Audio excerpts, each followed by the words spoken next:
times. I'm gonna make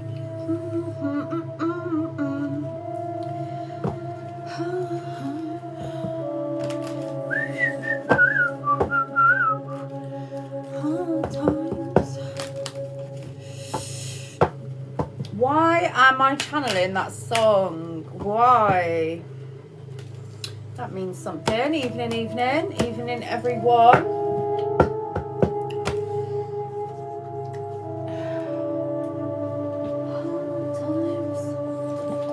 Oh, wait for the room to fill up. Wait for some more soul families to come in. Hello. Evening. Hello, everyone. I might have to put my glasses on in a minute. Hello. I'm back. God, the new moons kick the shit out of me sometimes, don't they?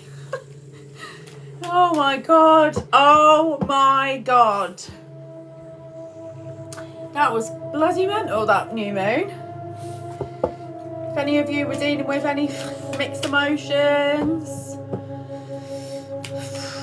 if any of you were doing heavy shadow work and you notice that around the moon cycles things get particularly intense, either on a full moon or a new moon, there's a reason for that. There is a reason for that.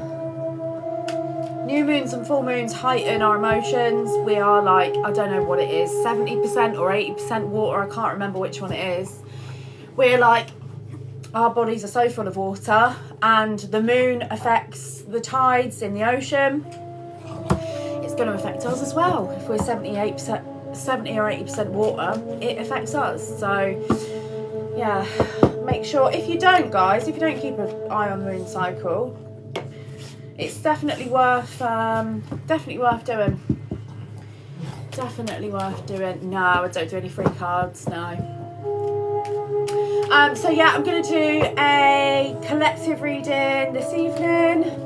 It's been a while, so I thought let's do it. And I keep channeling that Paramore song. I don't really like Paramore either. I keep channeling that song, Hard Times. I think someone's going through shit. Karmics are going through shit, so I want to read on it. So we're going to do a collective. I am going to stay on afterwards until an ungodly hour. I'm going to stay on until like 2 in the morning or something like that. So yeah, I'm going to do a collective reading, and then after that I will be doing personal readings. If you do want a reading with me after the collective, then you can either book by my website or you can gift. It's a galaxy for a mini reading or one question, and for a full reading, multiple question, it is a diving whale. I have had people recently, like before I have a few days off, who were gifting a galaxy and then asking me like 5-6 questions. I'm not doing that anymore. Galaxy is one question or most important guidance. If you want multiple questions, it is a diving whale gift. Okay. But yeah, I'm going to do a collective reading. Hopefully more people come here. We usually have more than 40 in here.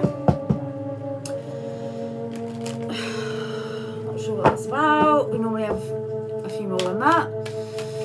Yeah, I passed out for like 15 hours.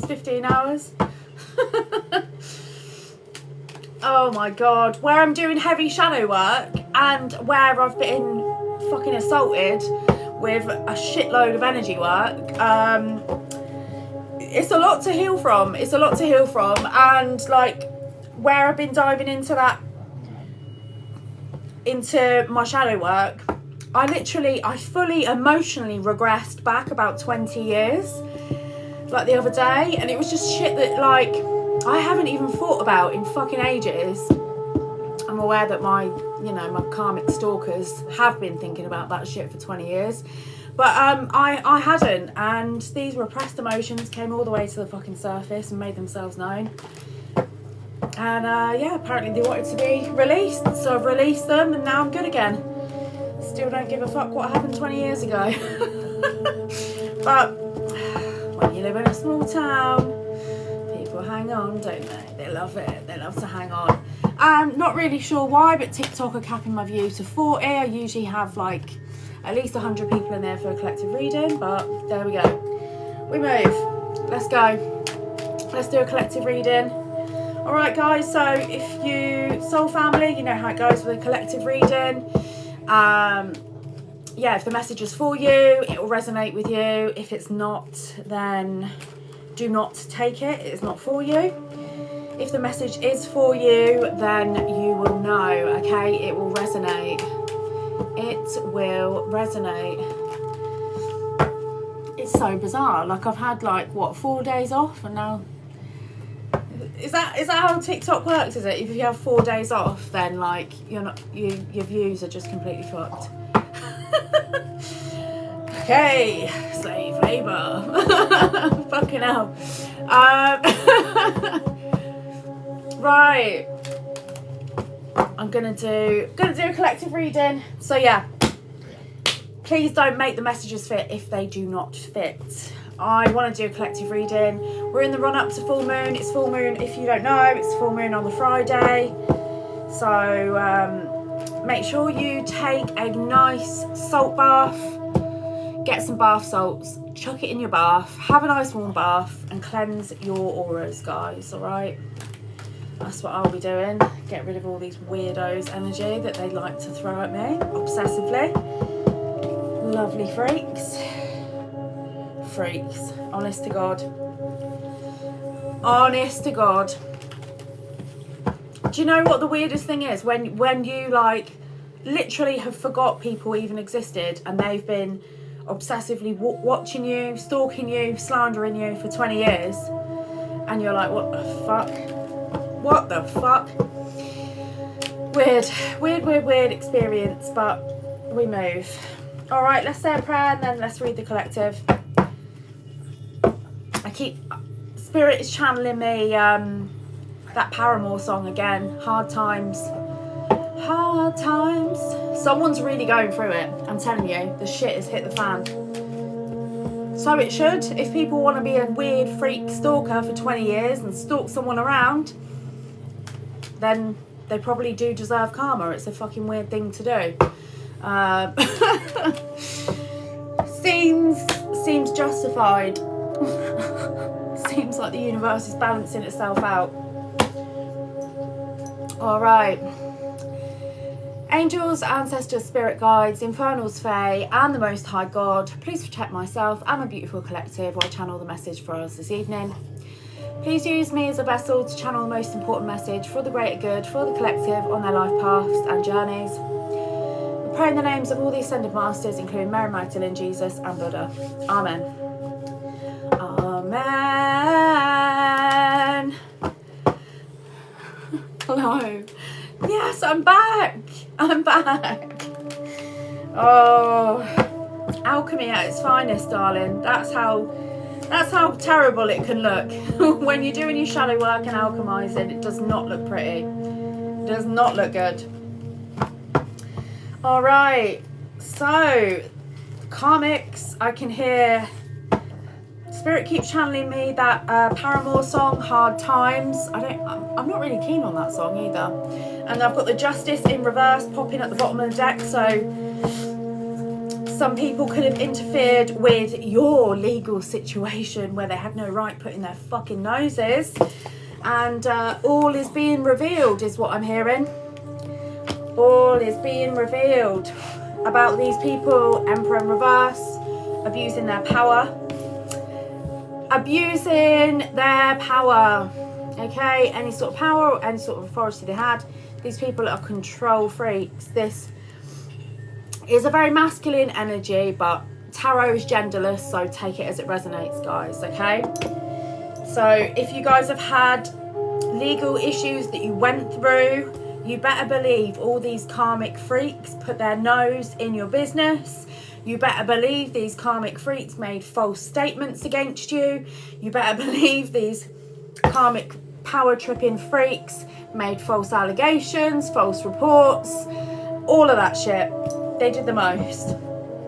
Okay? They did the most. What else is this Justice in reversed? I keep hearing it's all coming out, it's all coming to the surface. It needed to. It needed to. Okay, for some of you, it's coming to the surface about how obsessive these people are. All right, how much these people were pretty much fixated with creating false allegations against you, making false statements against you, lying about you, slandering you, stalking you, following you, harassing you. Just being karmic freaks, okay? There is some sort of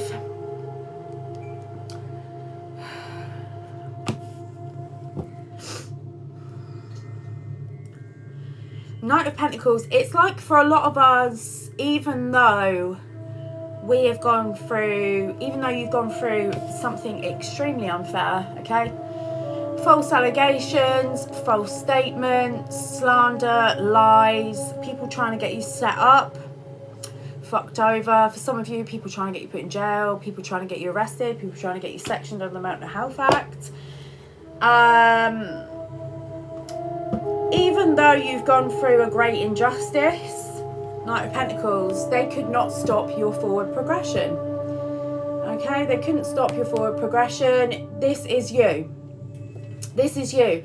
You're on the back of your fucking horse. Okay, no matter how many karmic freaks want to follow you around, those bitches can't stop you. Okay, I'm hearing they thought they had. Okay, so when this was all going on, all right, when you were in the thick of it, when things were really, really bad, these people celebrated because they thought that they had permanently stopped you.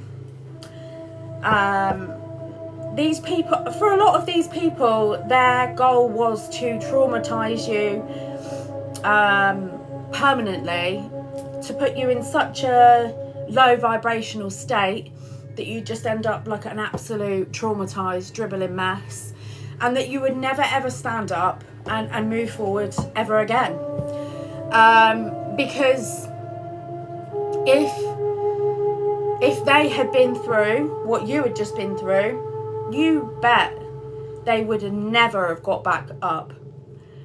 If they had been put through the trauma, the pain, the sacrifices, the plots, the plans, the schemes, if they had to stand on their own against 10, 20, 30, 50, some of you, fucking 100 people, a whole fucking community of people could have come up against you, whole communities, families.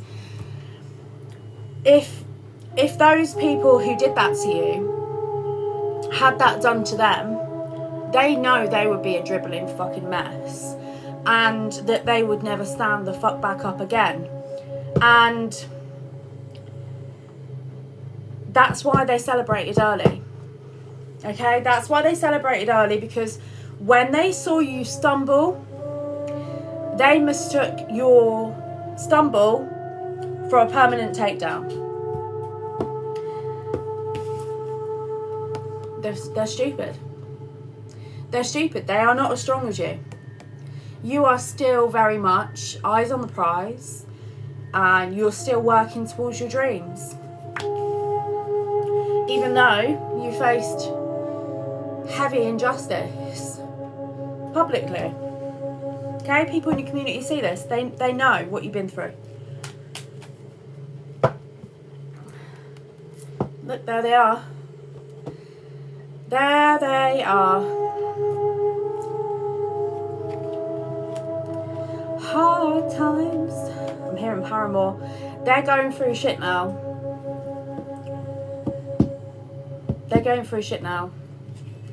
A lot of you in this Knight of Pentacles energy, because you've overcome such heavy injustice, people lying about you, people stalking you, people slandering you, people packing up to take you down out of ego, pride, resentment, jealousy, envy. And because you've continued to move forwards through that, you're bringing quite a lot of eyes towards you. So people within your local community can see what you've been through. people who you don't expect are seeing what you've been through. You might actually find that people are telling you, bloody hell, you've fucking been through a lot. Well done, you know, because you've kept moving forward. But some of these people might not tell you, but they are very much aware of you, and they're very much aware of what it is that you've been through, okay? Because they've seen it firsthand. They've seen what you've been through. And where you're bringing a lot of eyes to you, you're bringing a lot of eyes to them. Okay? You're bringing a lot of eyes to the opposition. The very same recognition these people wanted to take from you.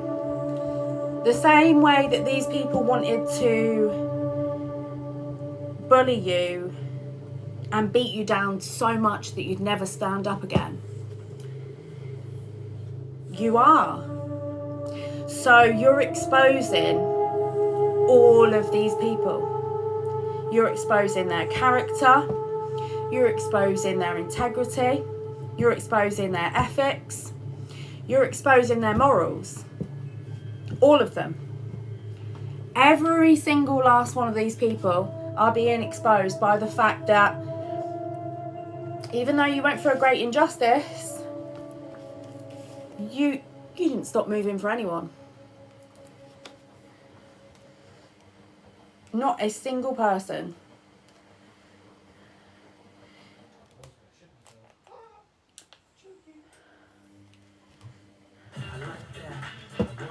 Sorry, the TV always changes when I'm live. I don't know why. Like, I swear to you, all day, I'll have the TV on all day, there'll be no adverts, and then as soon as I'm live, there'll be advert. It's so weird.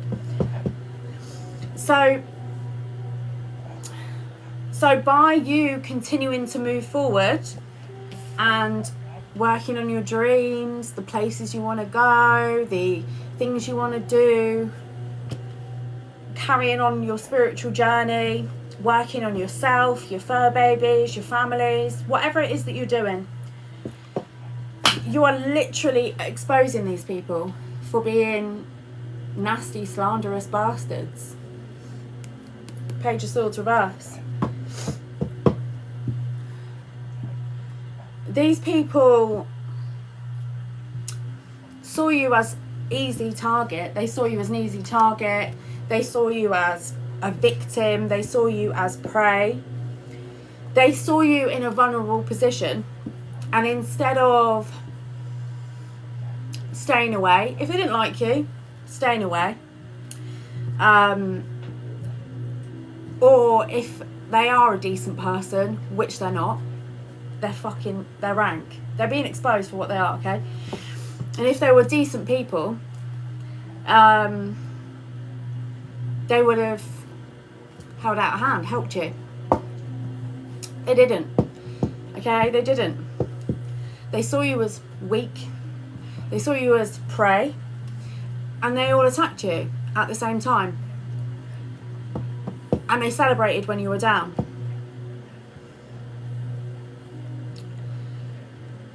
You might have gone silent for a time. For a period of time. And they mistook your silence for defeat. This is why silence is very powerful. Your silence wasn't a defeat. You were destined to beat these people the whole time. You were always destined to overcome each and every last single one of them. Now, don't get me wrong, some of these people that come up against you had a choice. Whether they joined the dickheads or whether they helped you. And depending on you and your path and your life journey, you'll know who did what. But the people who chose to attack you played right into your destiny, played right into your fate.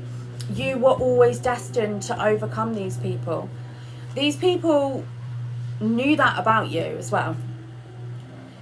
They knew that about you. They knew you had something in your fate, your fortune, your destiny.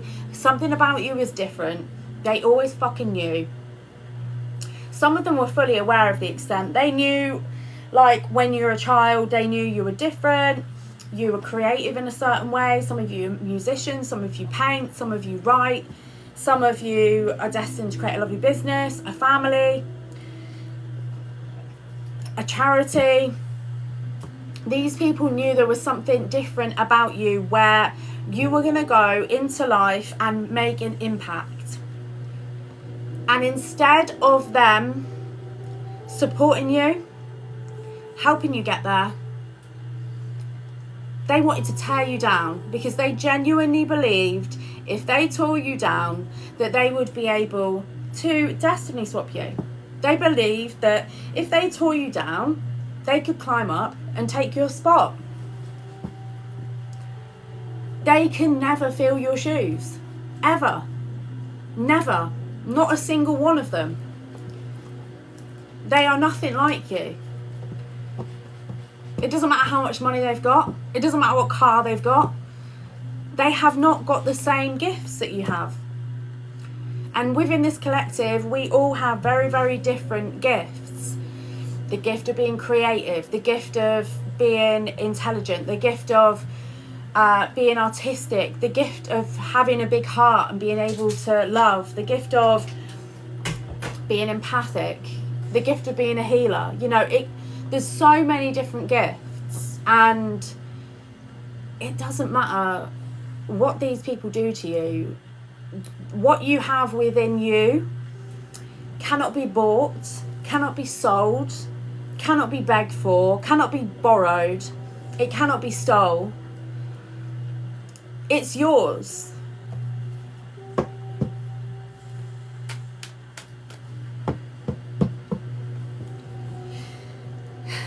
And these people they're glory seekers, right? They're glory seekers. They saw that there was something beautiful in you, and they wanted what came with it.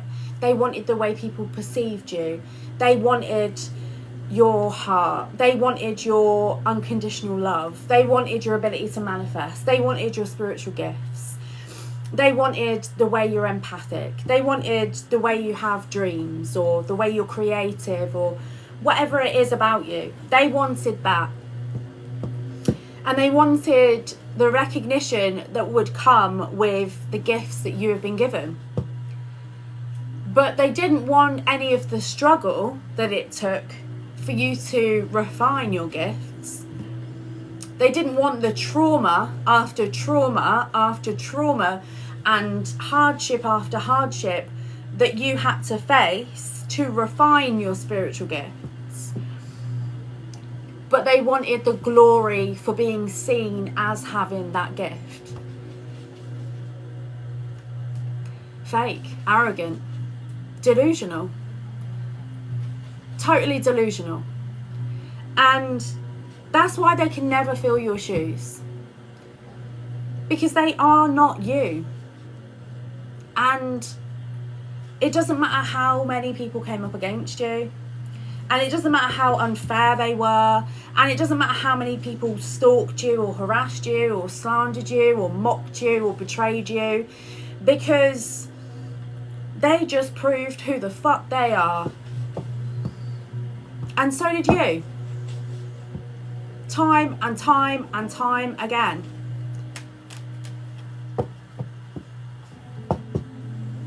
The very recognition that these people wanted by trying to destiny swap you, you know, it's happened to a lot of us in the collective.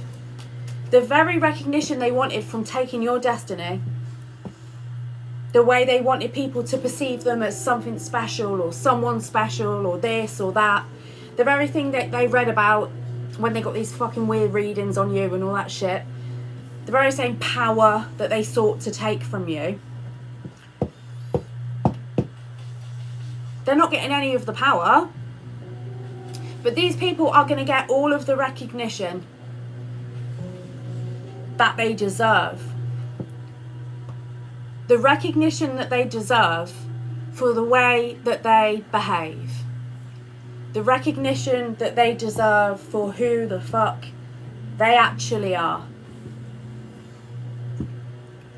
The same way every single part of your life has been put out there and pulled apart by every single fucking one of them. The same way they ripped you from fucking limb to limb, pulled you apart, picked apart your personality, this, that, your job, this, the way you do things, the way you talk, the way you walk, the way you carry yourself, the way you do things, where you go, what you do. The same way these people spiritually and emotionally pulled you apart, they are going to experience the very heat that you have become accustomed to. You're used to people trying to slander you. It's happened so many times. You've built your spiritual armour.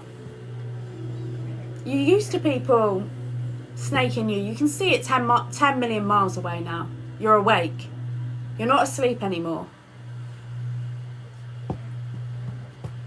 The same way these people put you under a fucking microscope, like you were some sort of test subject, like you were not a human fucking being. They're going to be put under that same pressure. People are going to look at them and question them. People are going to look at their life and question their life. People are going to look at the way they live their life, the way they party, if they're sober or not, what they're doing, how they make their money, where their money's coming from.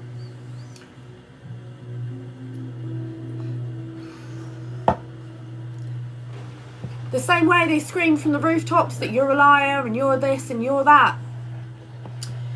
People are going to start pulling at the threads, pulling at their seams.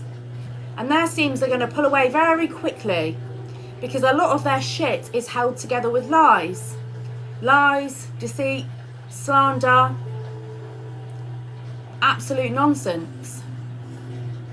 And they're not going to fucking like it. But like I said, I think it was 2 weeks ago, the destiny swap worked. They're just not getting the part of your destiny that they thought they were going to get. Let's see if they can handle being under a microscope. Let's see if they can handle a community of people targeting them and having them under the microscope. That heart makes me laugh. Thank you. Thank you, darling. Sorry, it makes me laugh because my head looks funny in it. Let's see how the very people who did this to you enjoy the behaviour and the treatment that you got. Let's see if they can cope with it. Let's see if they like the heat. Let's see if they can stand alone the way you did. Let's see if they can deal with having every inch of their life ripped apart on the regular. Let's see if they can deal with being questioned about everything they've got incoming and everything they've got outcoming and where they go and who they go there with. Let's see if they like that. If they really should have thought about this. They really, really should have thought about this. Hang on. Oh my God. The washing machine's bloody come on. Right in the middle of it. Sorry, I can't listen to that while I'm fucking trying to channel. Woo, that was a deep channel, wasn't it? I wasn't even pulling cards. We're just right back into it. Fucking hell. They're getting it. They're getting it. That was a channeled message.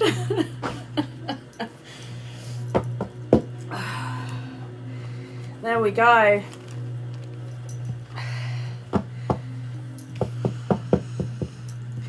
The reason why these people are being hit so hard is not only because they tried to destiny swap you, okay? So the destiny swap was successful. But the part of your destiny that these people have swapped with you, they should have read the fine print, is your struggle, is your hardship, is your pain. The same things that made you have your grit, the same things that refined you spiritually, they get to start from the beginning of all of your trauma. They don't just get one trauma or two or three or four or five. They can have all of them back to back to back the same way you did.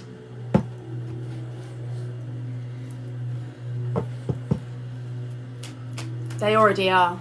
I'm hearing they already are.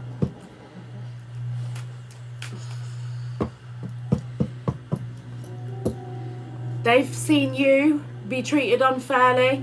They're going to be treated unfairly. They've seen you had your life pulled apart. They can have that happen to them.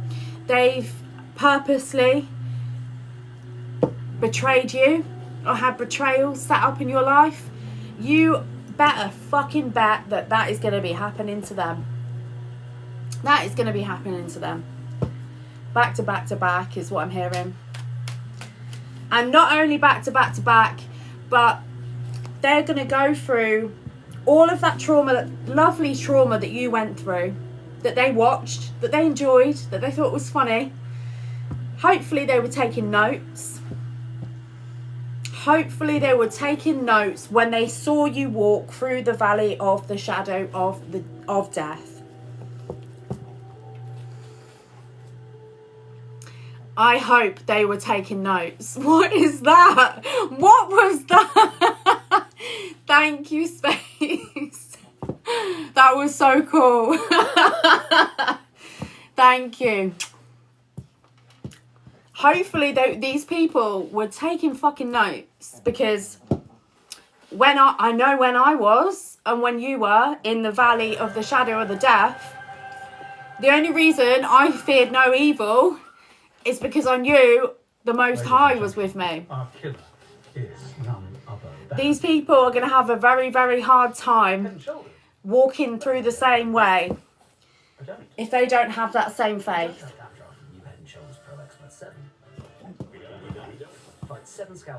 They're gonna freak out. And the fact that these people purposely tried to destiny swap, they've already pissed off the Most High. Yeah, my TV goes weird when I'm on live. I don't know why.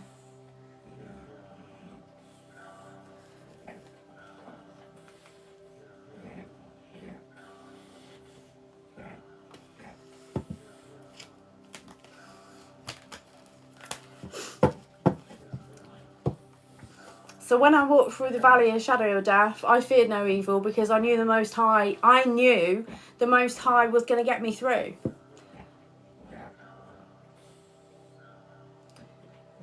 You know, I didn't think, oh, God might help me. I knew my connection to Source is strong. I knew that my angels, my ancestors, my spirit guides, I knew they were there with me. I knew it was my Job season. I knew that I was being tested. And that's why I kept going. You know, and that's why you kept going too. Because you knew that it wasn't going to be forever.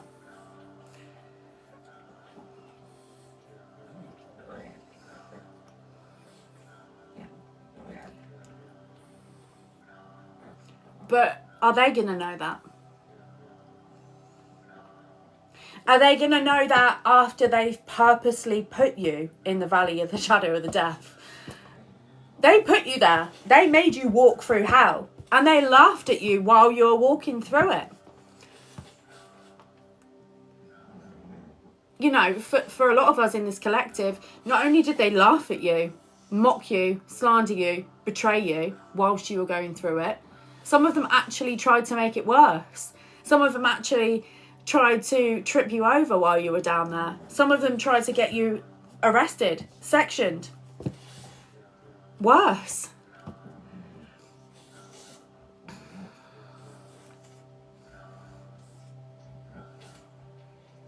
So how the fuck are they going to feel when they're there?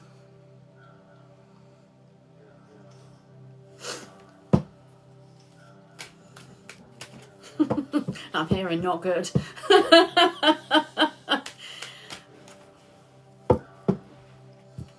How are they going to feel? They're going to like it?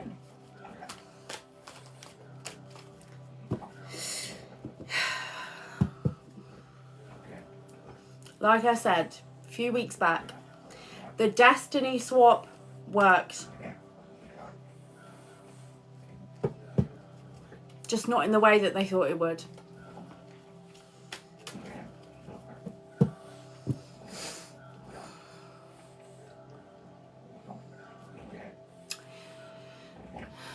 These people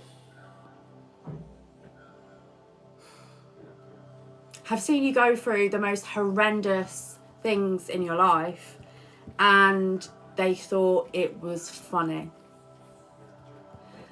I would not like to experience the karma for that.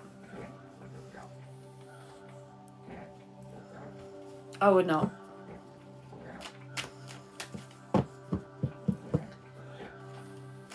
The thing is as well is these people not only put you in the valley of the shadow of death, put you in it, laughed at you while you were walking through it, and then celebrated when they thought they had took you down. They are that messed up that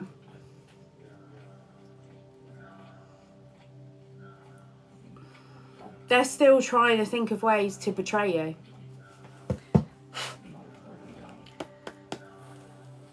What's the attempted betrayal? What's the attempted betrayal? They're still trying to do it. They think you're stupid.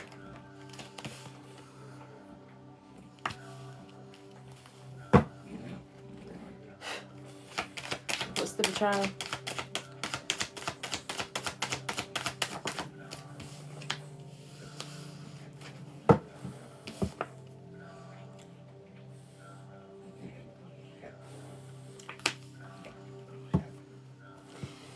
They're still trying to come up with ways to attack your destiny.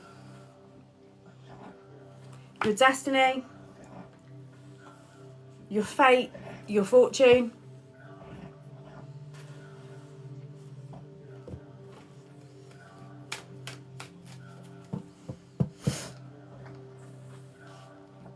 They can't. They can't. They can't. That's how you know these people lack any sort of fucking empathy. Any empathy. They don't have any empathy. They don't give a fuck. And they need to learn. Because if people have tried to destroy your entire life, seen you go to hell, seen you go to places that you should not have bounced back from, witnessed you bounce back, and they're still trying to plot, plan and scheme, they need to go through it. They need to go through their Job season. They need to have karma smack the shit out of them. Okay? Because how else are they going to learn? They cannot affect you or your manifestations at this time. It's divinely protected. They can't do it. They've been trying. They can't. Yeah, 10 of Wands in reverse at the bottom of the deck underneath. They're having a mental breakdown. Someone's having a mental breakdown. Because they feel rejected by you. That's crazy. That's for someone very specific.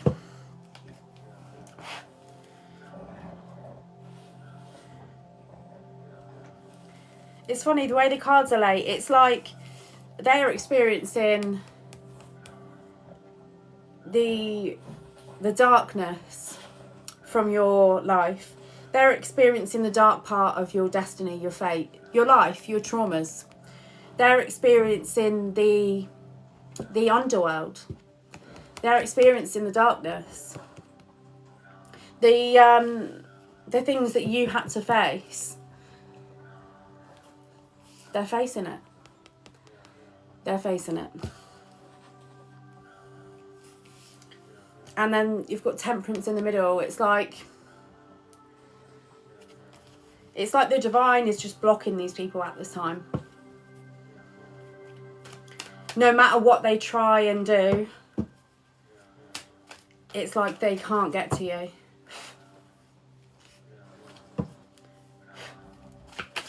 What else?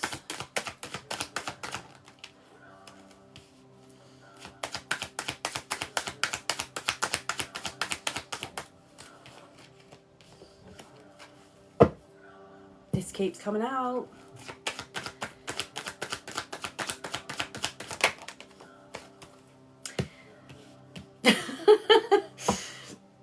I'm so tapped in tonight. It's good to have a recharge, isn't it? All of this is being exposed.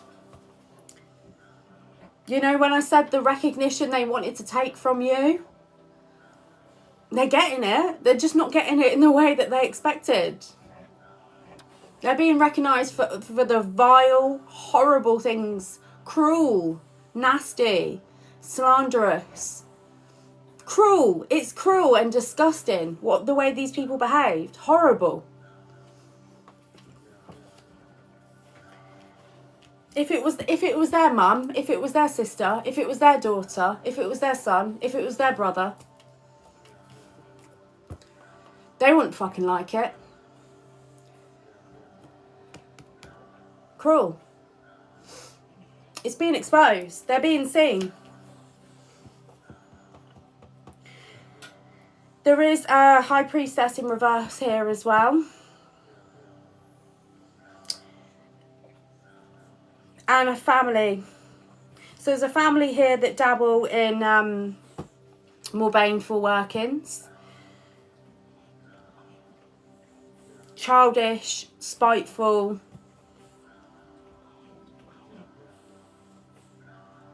Codependent bullies. Using the knowledge, the access to things that they have to bully people. Is being exposed. You've got a family connected to a dark high priestess. And by family, doesn't have to literally mean like blood family. This can be an entire community of people. Could be a family in there, a couple families involved with this. And they have connections to this dark high priestess, high priest. And this family, this community of people were getting together to use baneful, spiteful, harmful things against you. And it's coming to the surface, actually, with the sun being out here. It's becoming very obvious to people that these people are actually codependent on your energy. Okay? These people have built off the back of your energy. Your creative force has been siphoned by these people, and they have built from it.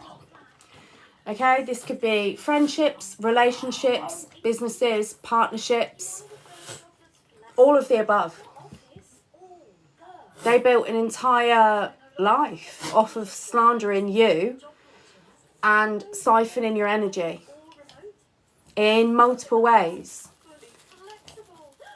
Energy siphoning doesn't always have to be spell work. Energy siphoning can be someone slandering you. Energy siphoning can be someone using your name for clout.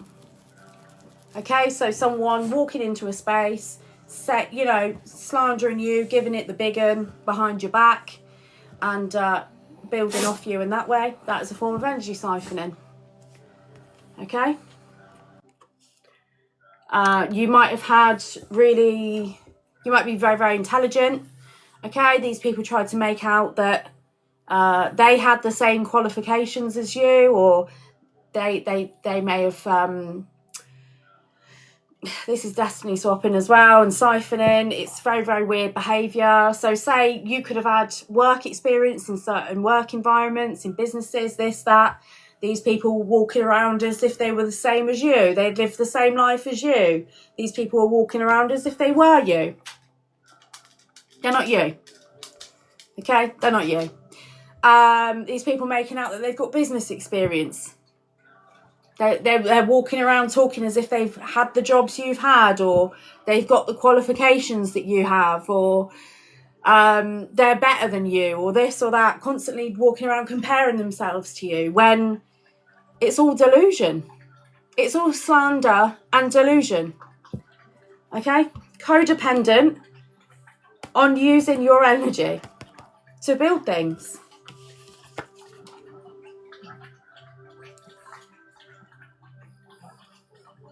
These people seeing that you, the way you move through life, some of you have the gift of influence, okay? You influence people, and it doesn't have to just mean like in a cliche way as an influencer, like in a work environment, in a family environment, in a space, like when you walk into that space, people notice you. You have an influence. People around you pick up on your energy, and you have the gift of influence. Okay, so these people don't have that. They have the gift of,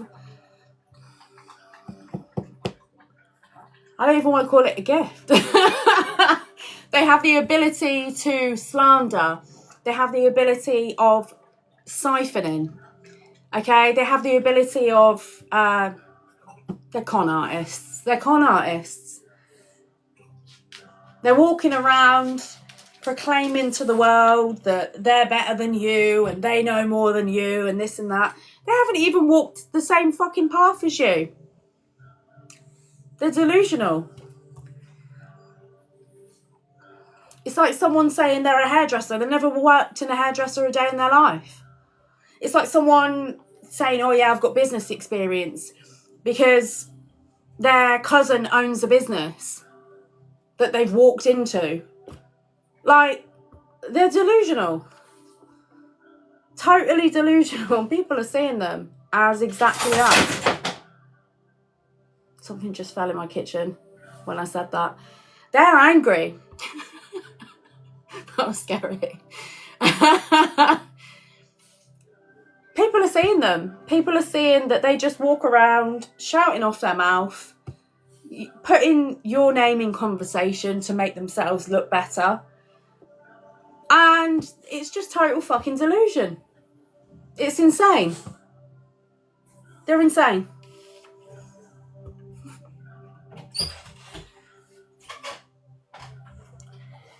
People are seeing that these people were totally codependent on your energy. And now that they can't, for some of you, these people wanted to come and sleep with your partner so they can energy siphon from you in that way to prove that they're better than you. It's psychotic. Some of these people, they'd see you do something, they'd copy you or do this, or, you know, if you went somewhere, they'd go there, or if you started socialising with people, they'd go in and start slandering you to them behind your back. Like, they are codependent on slandering you, all of them. If they shut their mouth about you, no one would listen to them. It's boring. What have they got to say? You didn't even flinch when something fell down. I've had a lot of spooky things happen in here. Things do move around a lot. Yeah. Especially when I'm doing private readings, like, things like fly down sometimes, like things like fall down. I'm like, what the fuck? So yeah, I am used to it. I acknowledge it, but I'm used to it. Oh, it's all being exposed. All of it. All of it. Thank you so much for the roses. Thank you. Look at what's at the bottom of the deck. I can't make this shit up. Look. Public victory. People in your local area know these people are codependent on slandering you. They use your name for clout. They stalk you. They follow you. They watch you. They talk about you. And they talk a lot of shit and they don't really have many facts. They just chat shit, nonsense. Because that's how they siphon energy. By slandering. You're having a public victory.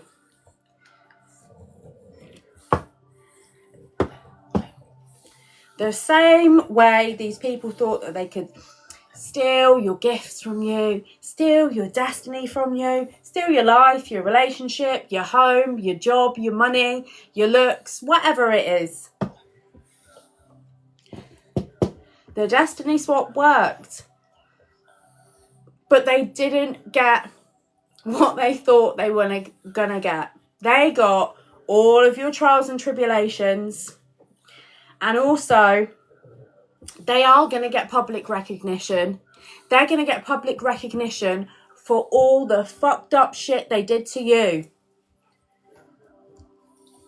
Some of these fuckers spent years and years. Some of these people spent decades slandering you.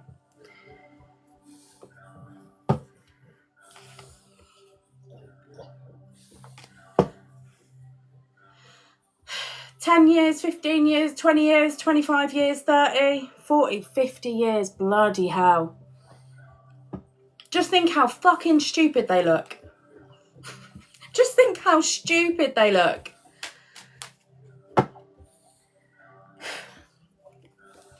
Everyone's looking at them thinking, why are you slandering this person for fucking 10 years, 20 years, 30 years? Which parts were true? Which parts were made up? Don't tell me I'm not tapped in. 7 of Swords in reverse. Slander.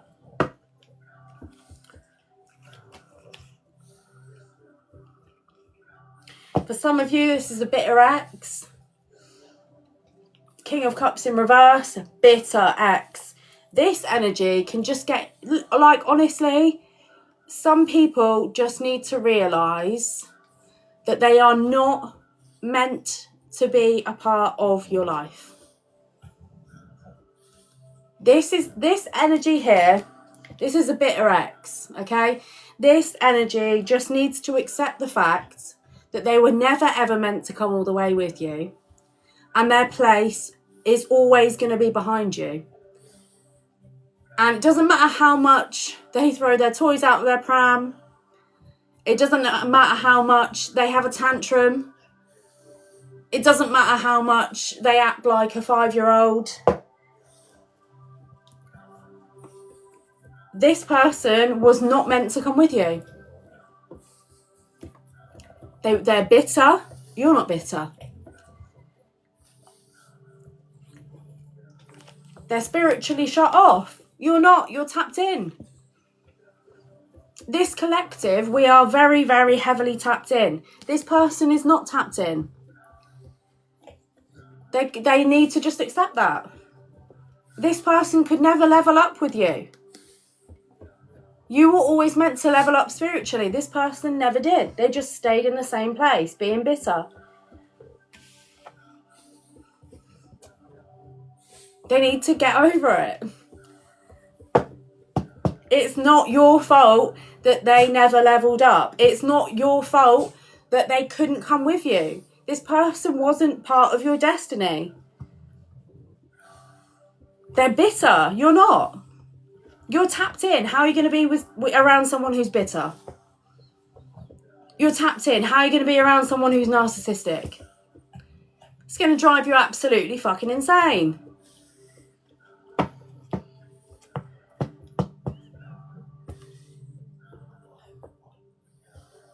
You know, you have the ability to move forward and build things in your life. This person cannot have a tantrum and try and destroy your life every 5 minutes because you won't turn around and give them a gold star and a pat on the head. You've got things to do. They need to let go. They need to go. And like, you let go of this a long time ago, and it's really not your fault that this person can't let go. It's very much a them problem. If they want to be bitter and shallow and slanderous and stalky and behave like a 5-year-old, it seems like they have an issue that they need to sort out.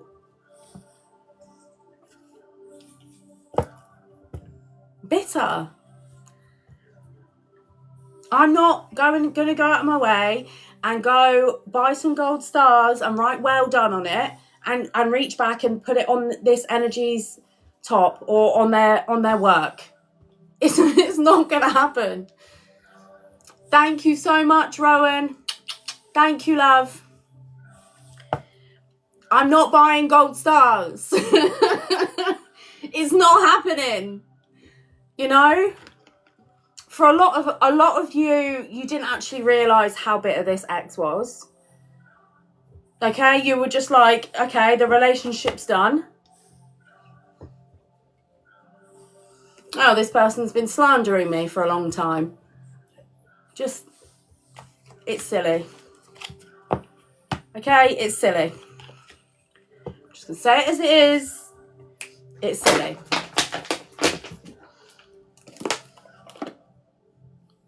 I'm over it. It was a long time ago.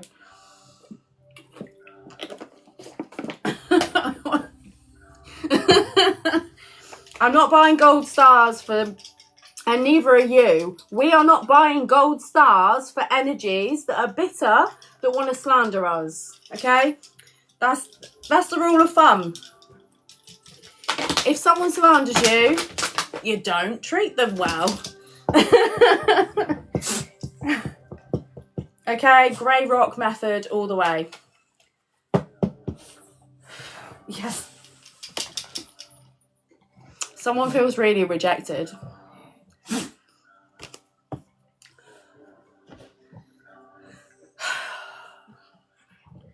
There is going to be, as we move into higher levels of ascension and as we move into deeper levels of spiritual understanding and spiritual openness, and as we continue on our journeys, there will be a little bit of a pull like this. And this is happening. People are feeling rejected by you. And this is the crazy thing, right? This is the crazy thing about these people. They did absolutely everything they possibly could to hurt you, to take from you, to destroy things, and now they feel rejected by you.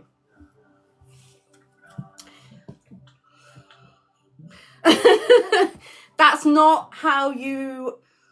okay. If that is how these people build their connections with each other, I'm very happy for them. You're very happy for them. That's great. They can do it elsewhere. They can do that elsewhere, right? If someone tries to destroy your life... Oh, hang on, there's a puzzle piece.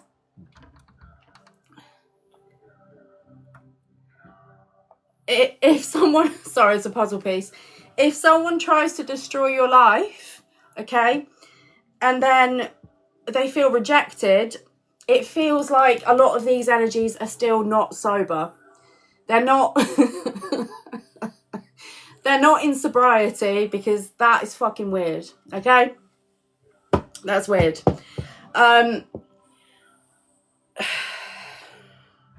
We don't give a fuck.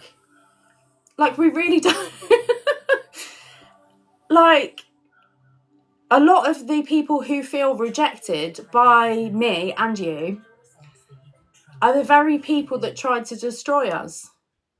And now because they haven't destroyed us, and because we're moving forward with our life, they feel rejected. They chose to attack me and to attack you, okay? They chose to do that. No one made them, okay? Their hand was not forced. They have free will, and they chose to attack us, right? In what world are we going to ever then befriend people that have done that to us? It's not going to happen. They just need to understand that they chose their stance. They chose how they wanted to treat me. They chose how they wanted to treat you.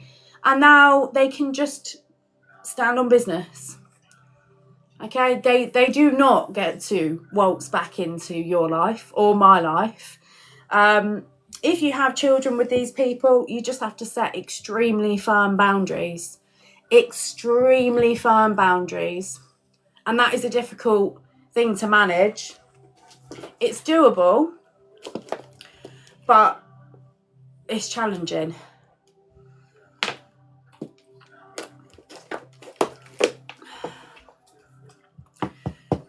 Okay, so these people, the very same people that tried to destroy you, now feel rejected. This is why I can just tell a lot of these people are not on their sobriety journeys, okay?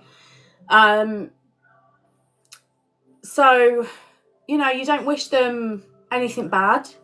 You wish them the exact amount of karma that they need to learn their lessons so they sort their life out. And I think that's fair. Okay, I think that's fair. But you can tell that they're not mentally very balanced when, if someone's done everything they could possibly try to do to destroy your life, plus got other people involved, plus ganged up on you with other people, not been able to destroy you, now they see that things are going well for you, they feel rejected by you. They were the ones that rejected you.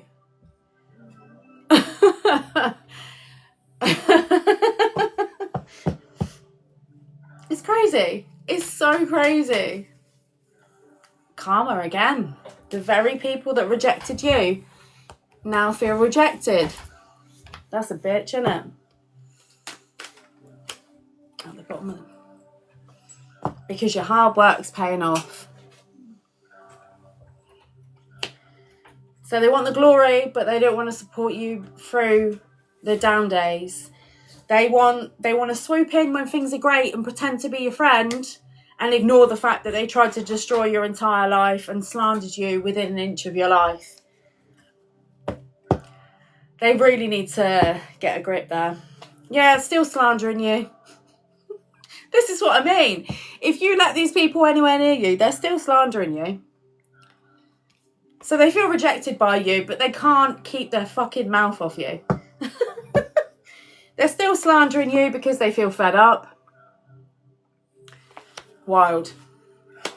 They're fed up that things are not over for you. You do not want the enemy in your camp. You do not want the enemy in your camp, guys. And underneath the Six of Wands. You don't. You don't. You absolutely fucking don't.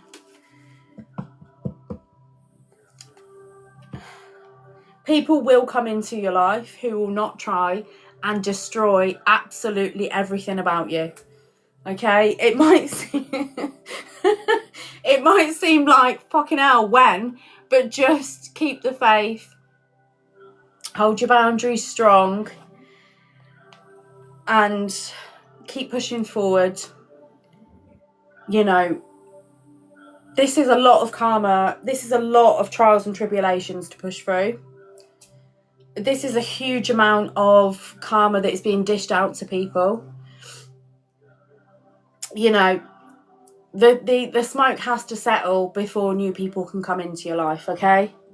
So be patient with it. Be patient with it.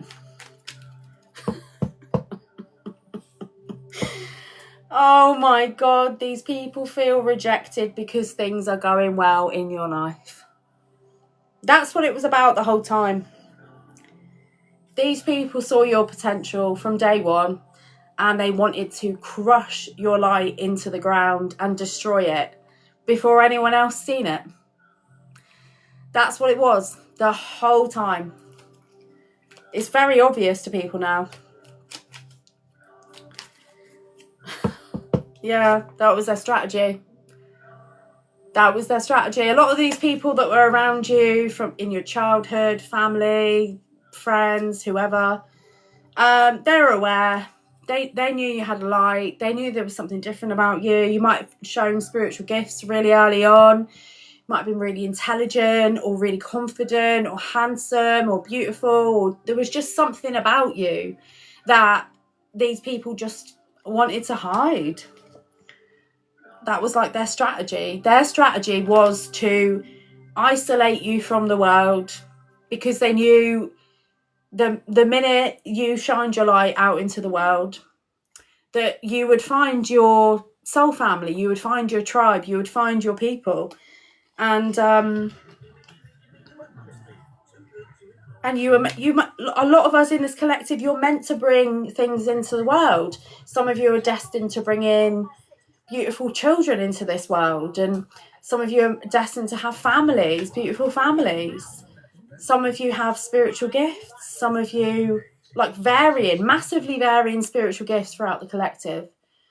Some of you are creative. Some of you are going to open charities. Some of you are going to help homeless or help people, or, especially, these things are destined to happen in this day and age because the world is so fucking dark right now. Like, I do not turn the television. Tell a vision. I don't turn the television on because it feeds our minds with shit. It makes us hate each other. It's full of nonsense. It's classist as fuck. It discriminates against the poor. It's pitting the poor against the rich and the rich against the poor, and races against each other and cultures and creeds. It's bullshit. And so there's a lot of us light workers that have come through at this particular time to counteract this darkness. You can see it. I can see it. We can fucking see it. We're aware of it. Okay? It's horrendous. Some of the way that people are acting, the mindset they're in, the things that are going on in this world, it's like the scales of like darkness and light have been tipped into darkness a bit too far. And there's so many of us within this collective that are supposed to make an impact. We are supposed to shine a light in the world. There's a lot of people that lost faith in God. People don't even think there's a God anymore. People don't think there's a spiritual realm because people have been so cut off and brainwashed by bullshit, toxic bullshit, that people have been angry and pitted against each other and fucking rank, There's so many of us in this collective at this time that have a very, very strong purpose. We are meant to shine a light into the world, okay? We are. You are incredibly powerful. You hold a lot of power within you, more than you even realise. You really do. Hang on. Oh my God, my fucking battery's just... There we go, got it. Okay, you hold a lot of power within you. Okay? And when we get distracted easily and we pour our energy into things that are like substances or chasing a lifestyle that doesn't exist, chasing an Instagram lifestyle that doesn't exist, chasing materialism what happiness does that bring? Tearing people down for a bit of money or doing this or doing that. you know, whilst we're all pitting against each other and destroying each other and tearing each other down, it's a cold world. It's a cold world. And like, there's so many of us within the collective right now that are extremely powerful. You are extremely powerful. You have massive energy that you have connection to, and it's in your own individual way within the collective. You will know that. You will know what your power is if you go within and you find out about your strengths and what you can do and what you bring to this world. But that power lies within you. And when we're getting distracted by things like chasing a lifestyle that doesn't exist, chasing material bullshit that doesn't bring any happiness, being not sober, just fucking doing all this mad shit, mad destructive shit, all it brings is unhappiness, and it cuts us off from our spiritual connection. Okay, it really, really cuts us off from our spiritual connection. But a lot of us are deep into our sober journeys and we're building and we're doing things like that. But the more you stay sober and clean and on your journey and doing the very best thing for you, your fur babies, your families, your children, the more you do that, the more you'll get in touch with yourself. And the more you get in touch with yourself, the more you have to give back and offer to the world. And giving back to the world isn't always, it doesn't just mean money. Not everything is about money. You know, having a nice conversation with someone that you see, you know, in your local community, or if you see someone who's homeless, stopping and having a chat with them, that might just make their day.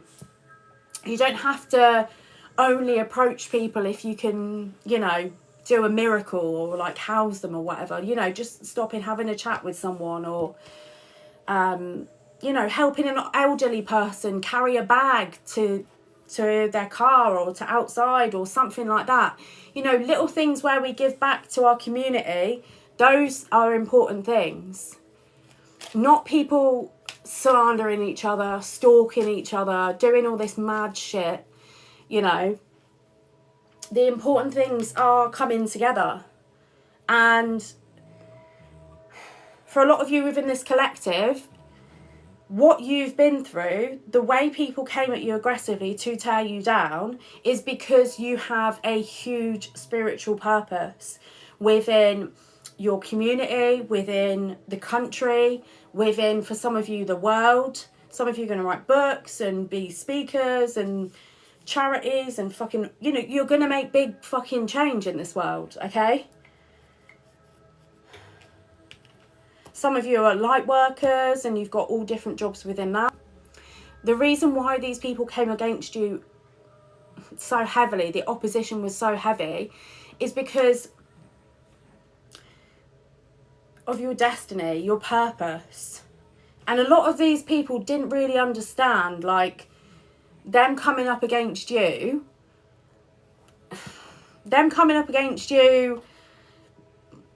stopped you from making things happen, things that would improve your local community, the world, things that would be impactful.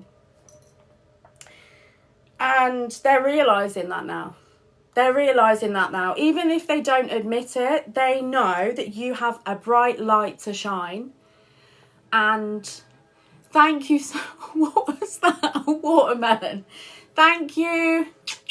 Thank you, Danius. Thank you, darling. Even if these people don't admit it now, they can see it. They see your light. They see the fact that they threw everything they threw at you. Some of you have had the most traumatic experiences with relationships, friendships, family, people in your local community, people throwing dark energy work at you, like really traumatic stuff. And it doesn't matter what you've been through. You have continued to glow, like, and grow. And they can't stop it. At this point, you must know that you are unstoppable. Okay? You really, really are unstoppable. You are unbreakable. You are unshakable. You might have stumbled, but you never fell. And your purpose is so, so very important. And your spiritual vessel is so, so important. It's so important that you guys look after your spiritual energy. And I'll say it again, and TikTok might not like it, but it's true. Don't watch the news all the time. It's bad for you. It's a lot of the time it's telling you things that are negative and negative and negative. You can read about what's going on in politics. You can read about things like that. But like, be careful about what you're putting into your mind. Be careful about what you're consuming. Okay?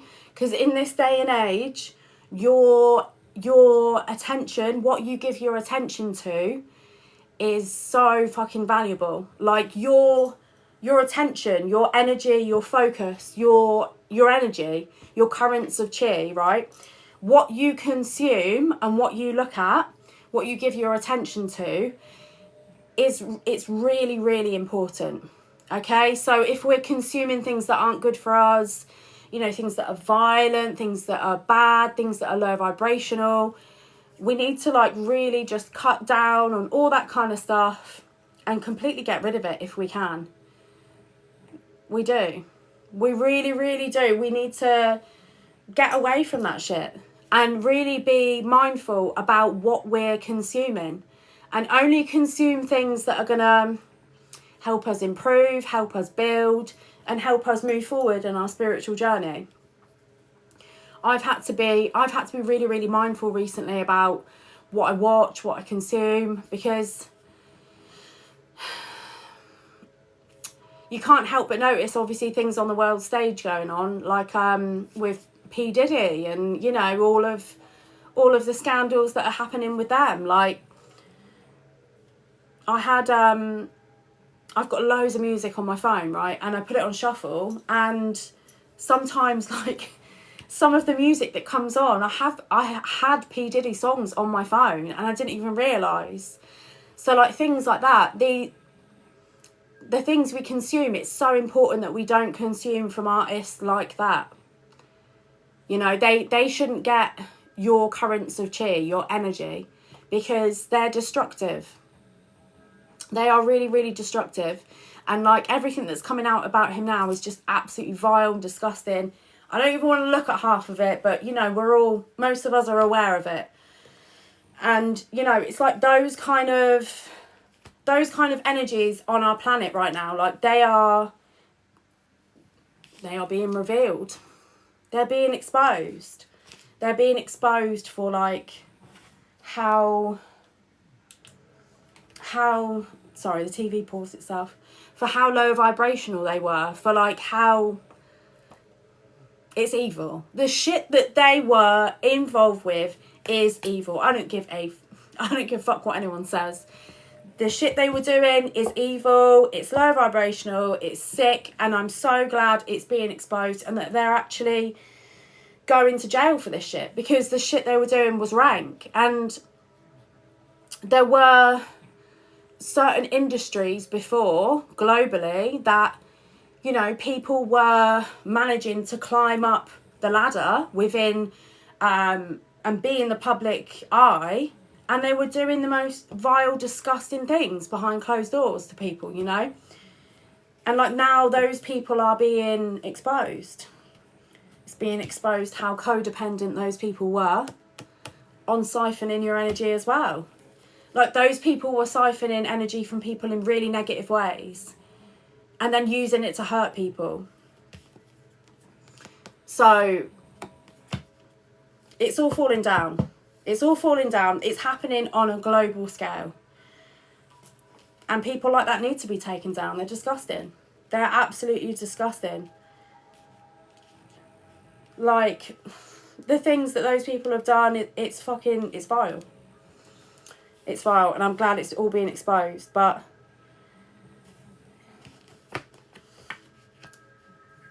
what Spirit's telling me is, Spirit keeps bringing me back to this. We just need to be mindful of the things that we're consuming, okay? Be mindful. Make sure that you are like staying focused on things that are good for you, that are like bringing you up vibrationally, that are educational, that are not confusing you or leading you down a low vibrational path, okay? Food, yeah, food as well. Yeah, I was terrible for eating like certain foods, and like I've stopped that now. Like I was really, really bad for eating foods. I know I shouldn't have been eating them, but like I did used to like quite a lot of, I won't name names on here because I don't know if TikTok will like ban me or something. But you know, there are certain foods that we know we shouldn't eat that are low vibrational. And that's the thing, see, like, so many of you within this collective are so powerful, right? And the people that you came up against who are being exposed for the nutters that they are, right? They don't realise you have got bigger fish to fry. You have got bigger fish to fry than being involved with nonsense and drama and gossip matches. You've got bigger fish to fry. You're here with a purpose. You've got a purpose to fulfill. You're on your spiritual journey. You're aligned with your destiny that is being divinely protected at this time. And so are your manifestations.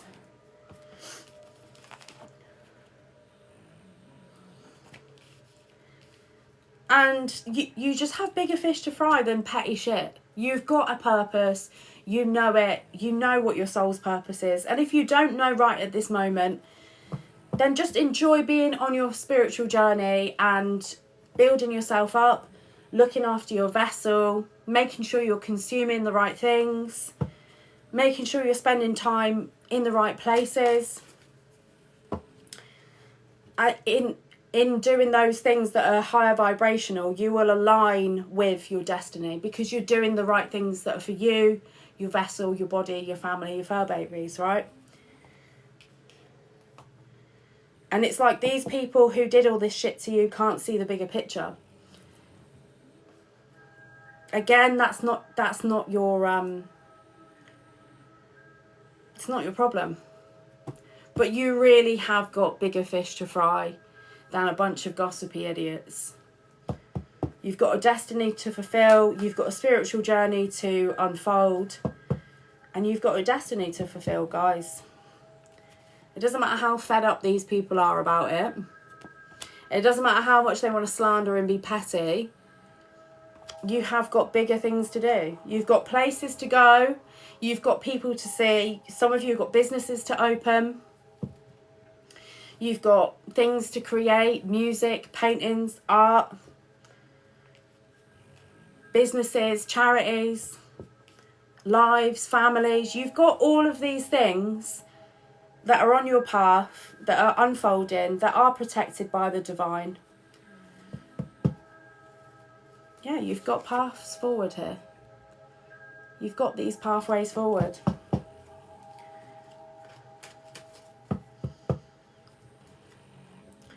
There are some energies that are realising like that they've almost forfeited their own They've forfeited their own happiness by coming after your destiny.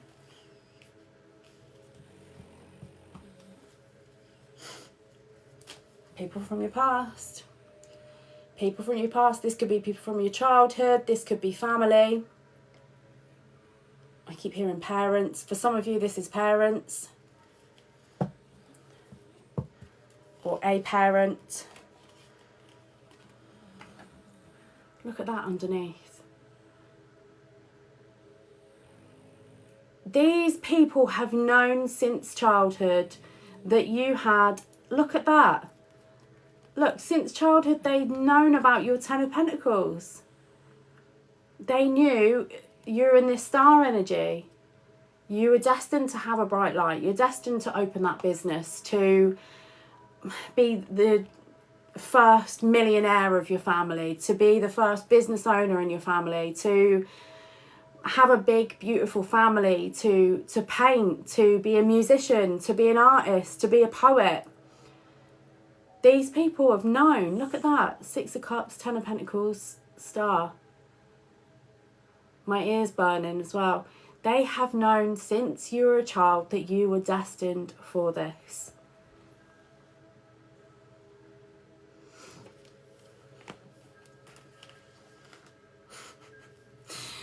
Five of Wands in reverse. They cannot compete with you.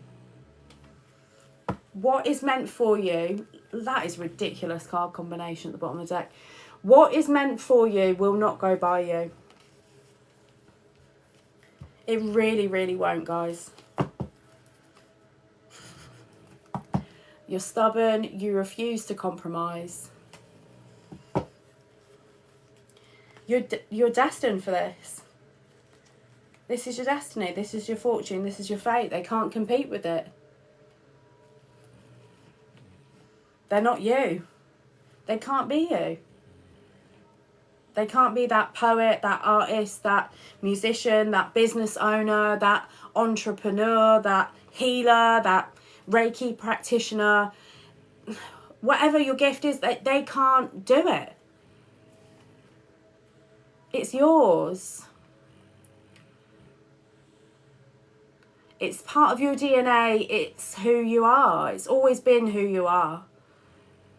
These people just really, really hope that they could hide you from the world with slander and take your place.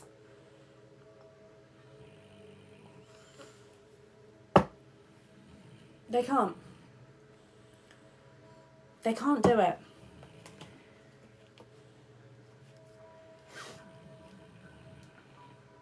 Spirit saying some really strong healers within the collective. Healing doesn't always mean Reiki. Healing doesn't always mean like me being a reader or hands-on healing, or it doesn't always mean that. Like, a lot of you have very strong throat chakras. Like, some of you are meant to be really good therapists, you know, like psychiatrists or counsellors, and use your healing throat chakra, is what Spirit's saying. Spirit's bringing me to the throat chakra. Some of you have very, very strong throat chakras, and you know it. If that's for you, you know that's you. And you are meant to help people in that way. Give them guidance, be counsellors, be there for them, be supportive. And there's something, some of you, there's something about your throat chakra, the way it is, the vibrations it gives off. There's something very healing about the frequency that comes from your throat chakra. Is a particular frequency where it's like very, very healing. Okay, people listen to you, or they're around you, or they have a conversation with you, and they feel lighter, they feel better. It's because some of you have been gifted with the spiritual gift of the gab. Okay, you've got the throat chakra, but the spiritual one. All right, that's how you're meant to heal. You know, and with having these different destinies within the collective, it's not all about the material things, but because you are meant to have reach, you're meant to be able to have influence, to be able to make an impact. And so the Ten of Pentacles that's going to come to you is going to enable you to be able to use those resources in a way that makes you reach more people. You'll be able to, like, fund, for some of you, you'll be able to, like, fund a business, or you might be able to pay to go on like a counselling course, or pay for some sort of like training or courses, or to set up a business. Like, the money that's going to come with your gifts, it's not about being flashy or flexing or this or that. It's so you have resources to be able to reach more people. That's why you're going to get this Ten of Pentacles. Okay, that's why. These people, because they're fucking delusional, materialistic pricks, they got readings on you, and I feel like these readings were very biased as well. These people got readings on you. They saw this Ten of Pentacles, the star energy, and they saw it in a very materialistic way. They just wanted to take it from you because they didn't want you to have it. And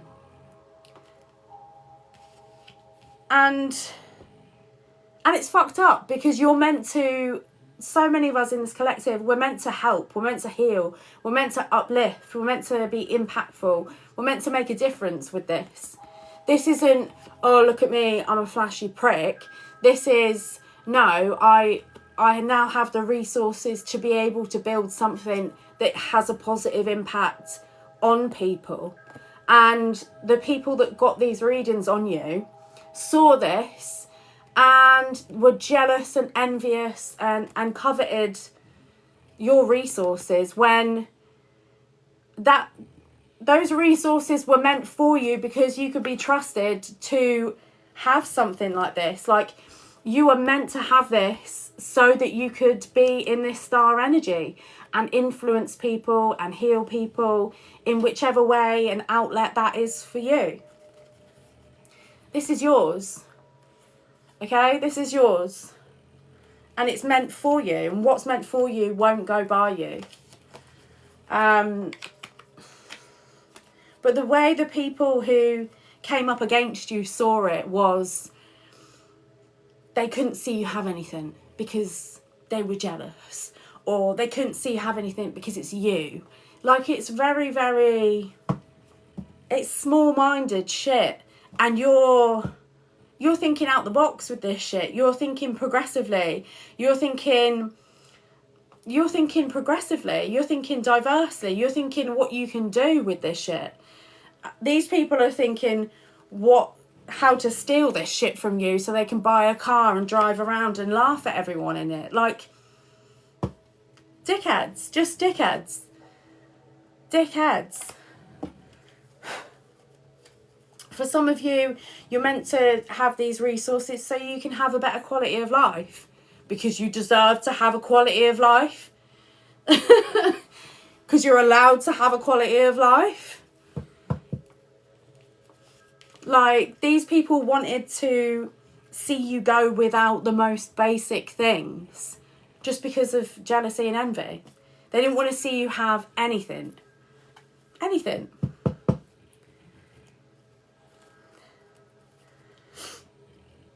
So they saw the star energy and the Ten of Pentacles since you're a child and saw that as something to steal from you. Well, it's yours. It's yours. It's always going to be yours. And a lot of you might be feeling frustrated at this moment in time where you've had so many things taken from you, where you've had so many people come towards you, where you've had everything ripped from you. Like, people, some of you, like, if you're like me, people seem to think that I don't deserve to even have a home to live in. I deserve to sleep on a sofa and I'm not allowed to have anything else because how dare I? So everything for these people was about them being better than you, and you've got a destiny to fulfill. You've got purpose, you've got drive, you've got things that you were meant to achieve in your life. You've got a big destiny because you've got the capability to go make big, impactful change.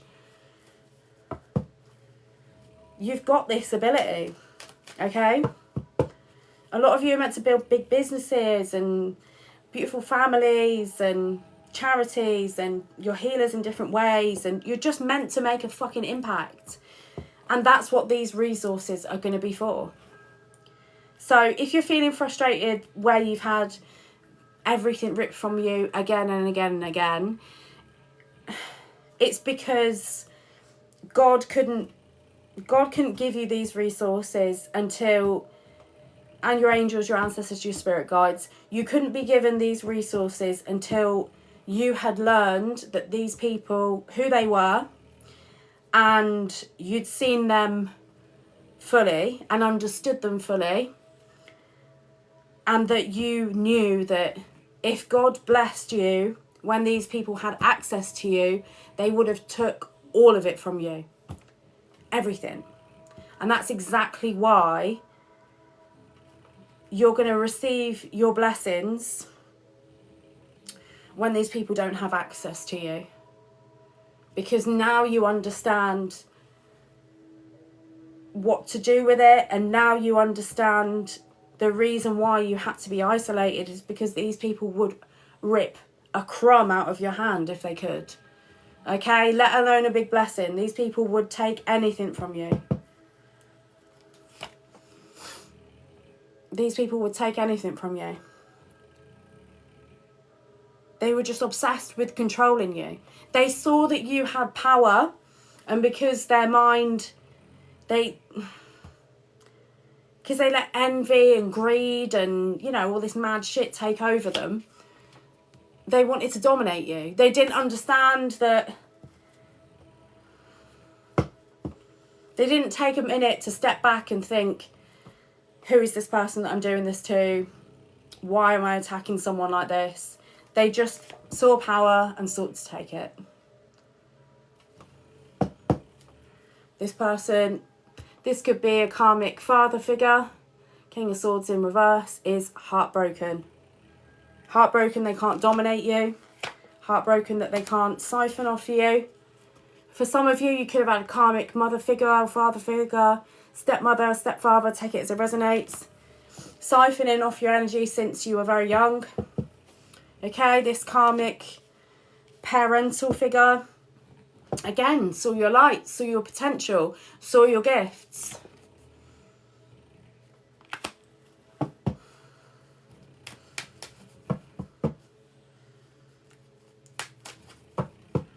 Wanted to take it from you. Wanted to take it from you.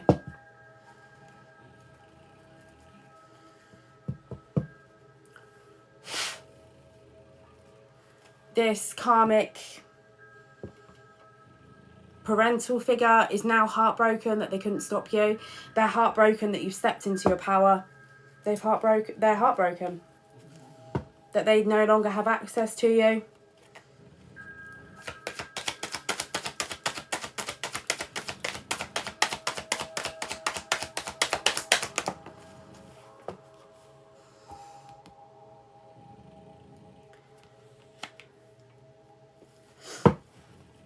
Someone is also something about a relationship or a connection some of you are meant to have. Take it as it resonates.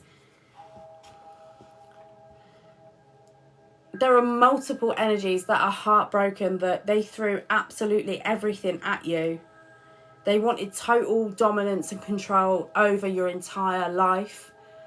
Your energy, your spiritual energy, your mental energy, your emotional energy, your financial energy, everything. These energies wanted to control your entire life. And there's multiple people heartbroken now because there's destined connections that you are aligning with.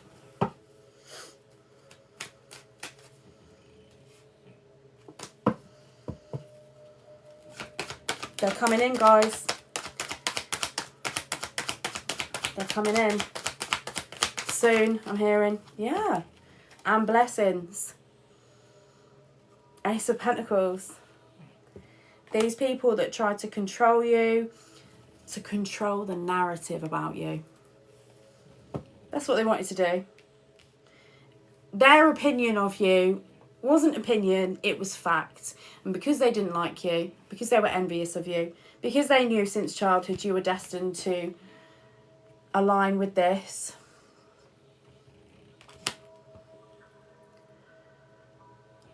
they wanted to isolate you and destroy your entire reputation, destroy your entire life, rip anything from you, friendships. For some of you, anytime you made a friend, these people went and spoke to the people you made friends with, slandered you within an inch of your life to these people. Obsessively. That's not normal behaviour. That's fucking weird. If someone's going out of their way to obsessively slander you to anyone that you connect with, That's obsessive. They're trying to completely control your entire life and the entire narrative about who you are.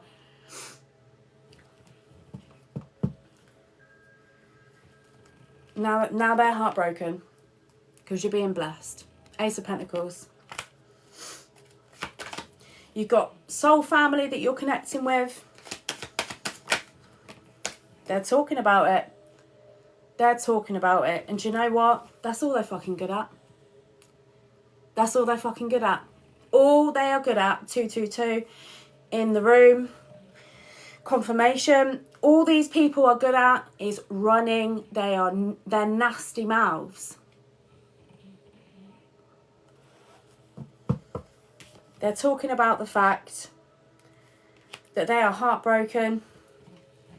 They're talking about the fact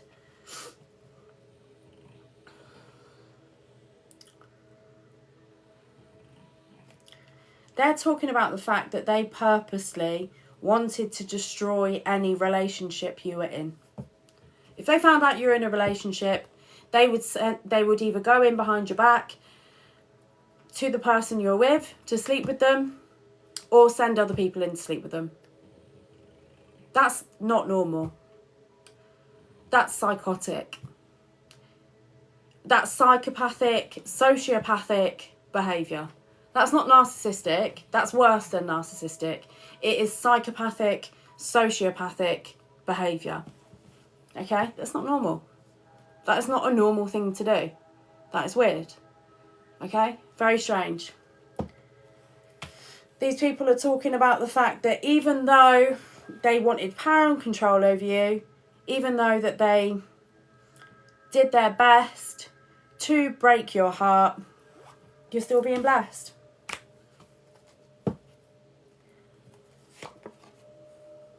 They have lost control of your finances. What kind of people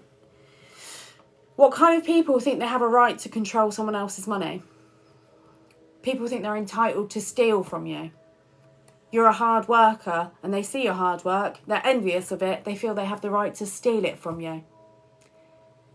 That's fucking weird. Okay, that's what these people do. These people see you work hard from something. They say you don't deserve it. They decide, they are lofty and arrogant enough to decide that you don't deserve to reap the rewards of your hard work. They deserve to take it from you. They're sociopaths and psychopaths, and they're being exposed as such, and they're being looked at as such. Okay? They're really fucked up. What else are they talking about?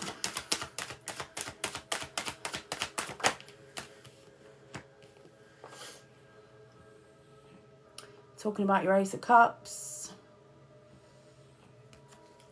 They're talking about your Ace of Pentacles. They're talking about your Ace of Cups.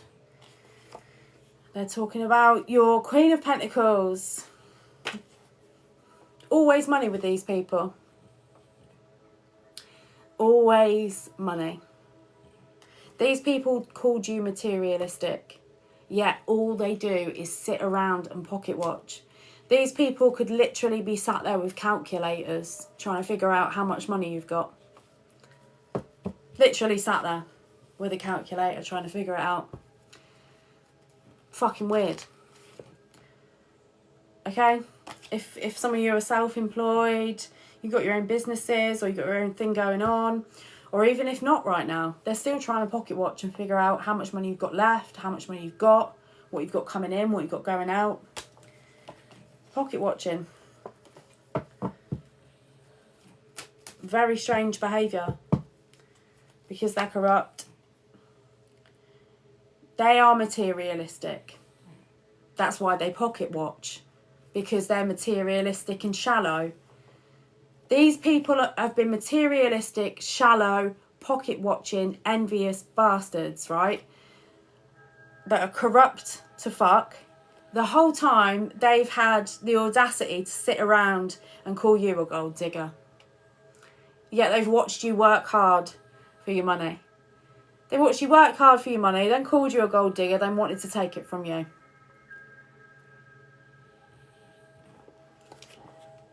They're corrupt. They're thieves, they're liars, they're scammers, they're con artists. They are the gold diggers. Some of these people are the kind of people, they have children's people just to get money for the kids, okay? It's not about children, they just want the money.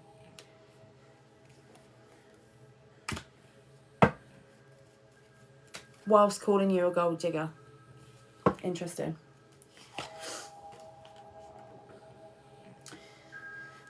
These corrupt, whoever this is that was obsessively pocket watching you, okay, gold digger.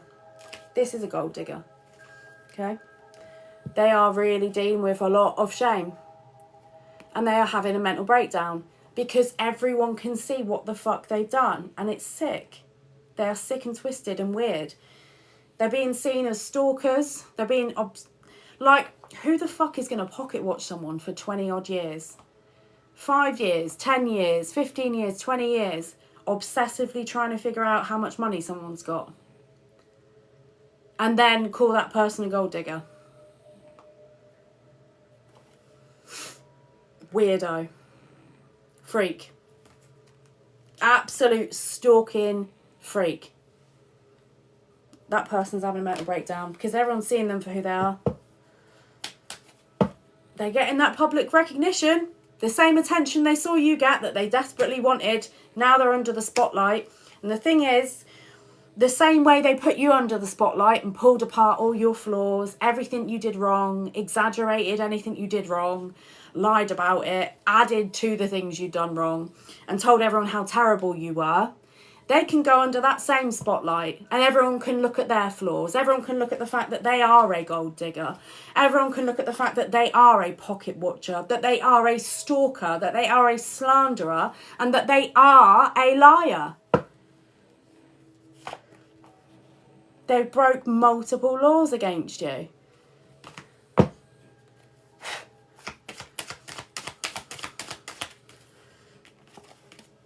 They're heartbroken because you are the Empress.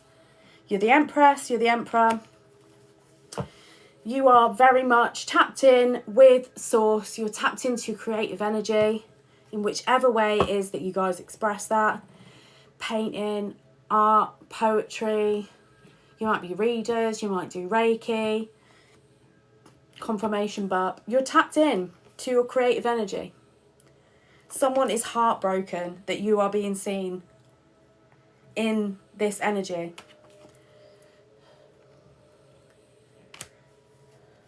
And they're being seen as corrupt, gold digging, mental stalkers who purposely enjoy being third parties in other people's relationships. The same way they said you were doing that to people. That's funny, isn't it? They can't fight you no more.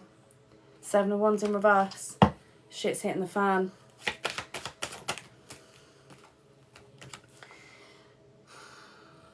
Death in reverse. They're never going to change, okay? These people that slandered you, they're always going to chat shit. That's what they do. Their mouth is disgusting. They're never going to change. They're always going to... They're not going to be able to touch you because Temperance is here in the Magician, okay? All your manifestations are protected, right? But they're always going to slander because they're dickheads. They're always going to pocket watch because they are gold diggers. They're always going to create drama because they're shit stirrers. Like, that is who they are. And they're finally going to be seen for who they are. Instead of parading around town like they are something they're not. They're finally being seen as who they are. Death in reverse. But they're not going to change. And that's exactly why the divine will remove these people from your life. Because rejection is God's protection. You really don't need these people in your life. Yes, we're going to feel these people pulling at us. Yes, they're going to pocket watch. Let them sit around and pocket watch with a calculator. Let them sit around and be weird. It's out in the open now. If they try and attack you and destroy your life and steal off you and rip everything from you again, everyone's going to see it. And for those of you where these people did steal from you, they're going to lose it all. It's all going to get exposed and they're going to lose it all. It's going to come right to the surface and they're going to have to deal with that shit.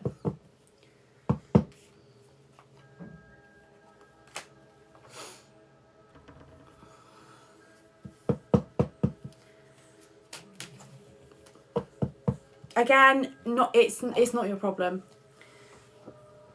They tried to make themselves your problem. They wanted your attention. They wanted a back and forth thing.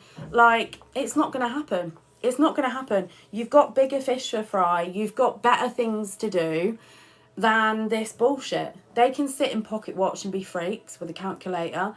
They can stalk you if they really want to, but they're going to look pretty fucking weird doing it, considering everyone can see them and everyone knows that they're weird stalkers. They're going to look odd. And if they want to continue in that, let them. Spirit says that's the truth. That's the truth. And if they feel rejected, it's their own fucking fault, because they wanted you to feel rejected. They wanted you to feel isolated. And now the very same people that wanted you to feel rejected and isolated feel rejected and isolated by you. Pot kettle black. Pot kettle black. If people don't want it done to them, they shouldn't dish it out if they can't take it. They keep stealing my mail. That's sad. Just think, like, if someone is going out of their way and the highlight of their day is stealing your post, it's sad. It's sad. They'll get found out as well.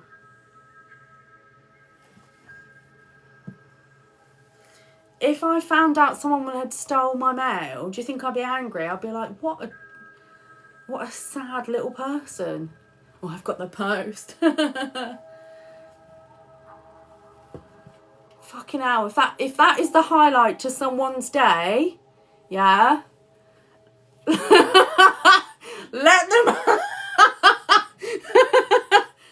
them have their little psychotic moment of happiness of holding a piece of paper that's yours. Oh, I've got that piece of paper.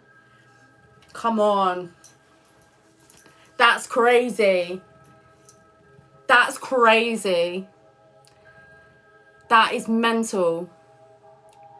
Literally, that is embarrassing behaviour.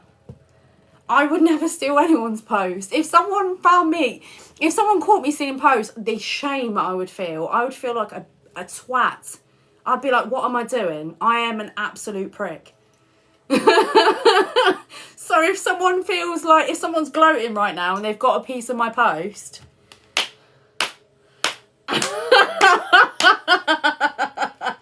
well done. Like,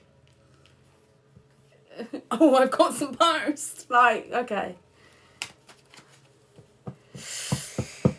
It's pathetic. But come on, guys. Come on, guys. Okay. It's if someone's highlight of their day is stealing a piece of paper that has your name on it, okay, know that you have a very, very strong spiritual purpose, okay? If someone's getting their rocks off by stealing paper with your name on it, okay, you have a strong spiritual purpose, because that is crazy. That is weird and crazy. Look, I've got a piece of paper. Oh my God. Put the substances down. Like, it's a piece of paper, mate. Get a grip. That's fucking weird. Okay, if the highlight of their day is being able to look at your information, okay, they're obsessed with you. And there are spiritual laws that they will break, and they will reap karma for that, okay? It will happen. And if you don't feel it's happening quick enough, do return to senders. Do your return to senders, guys. Okay, and if you don't know how to do it, I might do something soon where I like support you guys with that kind of thing, doing like return to sender rituals and things like that. Yeah, I might do that soon. I might start helping you guys with doing your return to senders. But do your return to senders if you know how to do them. Do your protection, cleanse your space. If someone, seriously, like, just think how sad someone's life must fucking be for their highlight of their day to be that they have a piece of paper with your name on it. That's not, that person's not well, are they? That's not a well they're not well. If someone is parading around now with a piece of my post, like, what a twat. What a twat. Haha, I've got her post. Right. Especially if they're in their 30s and 40s, swanning around like that. That's embarrassing. That's embarrassing. I'm not angry at all at that. I think it's fucking diabolical. Guys, you're getting wish fulfillment. You're getting wish fulfillment no matter what these people do. No matter if they've stolen a piece of paper with your name on it. They can't stop your destiny by doing that, okay? They can't. They really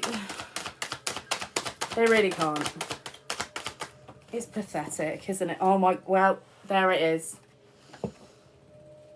They will get their karma for this shit. You will get your wish fulfillment. And they will get their karma. Part of these people getting their karma is you having wish fulfillment. It's their nightmare to see you recognised, to see you in purpose, to see you happy, healthy. Some of these people are so fixated on you that you having a happy life, a home, a relationship is their worst nightmare.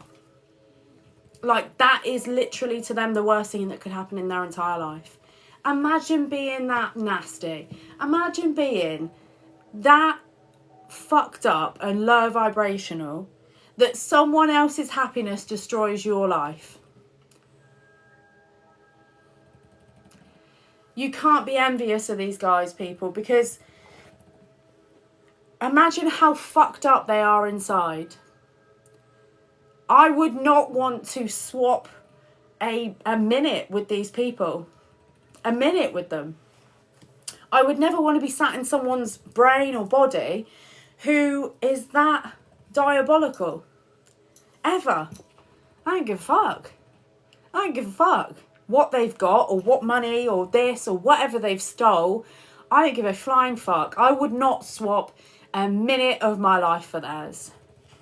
Okay? Because who in their right mind, their karma is something good happening to you. That's their karma.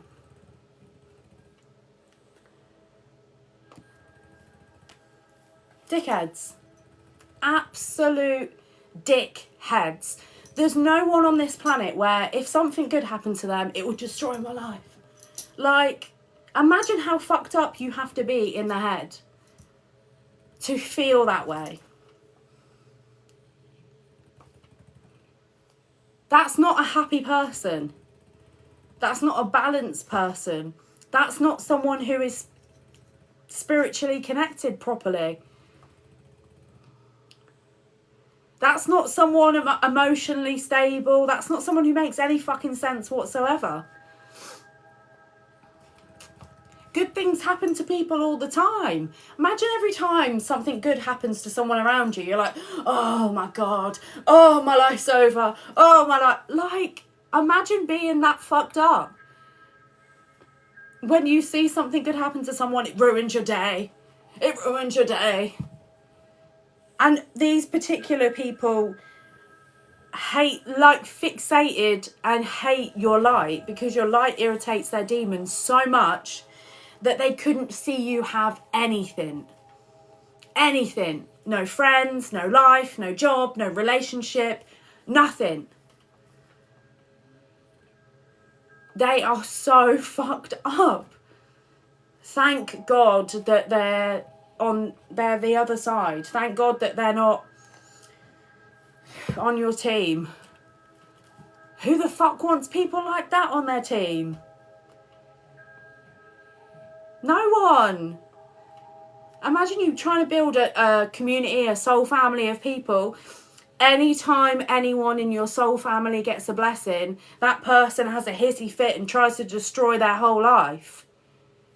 No one would ever fucking build anything. You'd be like, what the fuck's wrong with this person? So it's a blessing that these people are not in your life. Okay? I love the fact that these people don't like me. I think it's great. I'm like, what? A bunch of lying, stalking, slanderous nutcases don't like me? Good. Good. I don't like them. Like, you know, I wouldn't go out of my way to hate. I don't hate them. I wouldn't go out of my way to hate them, but I wouldn't go out of my way to stalk them. And if something good happened to them, I wouldn't die on the floor. But, you know, I don't really want them near me. So be grateful for the fact that God, our angels, our ancestors, and our spirit guides, and whatever particular deity you work with, will separate you from these people for a reason. Because you can't receive this wish fulfillment with someone next to you who is going to fucking fall on the floor and throw all the toys out the pram and start drilling holes in the bottom of the boat every time you build a fucking boat. Like, oh my God, they built a boat, let's drill holes in it. And it's like, just get out. Just get the fuck out. Get out the fucking boat. We don't want you in the boat. No one wants people like that in their boat, okay? Dickheads. Look.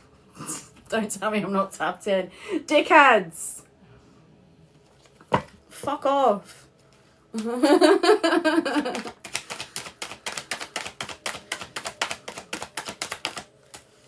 Oh my God. Thank you, Spirit. Spirit's got a sense of humour. I swear that's one of the only cards with the boat on it.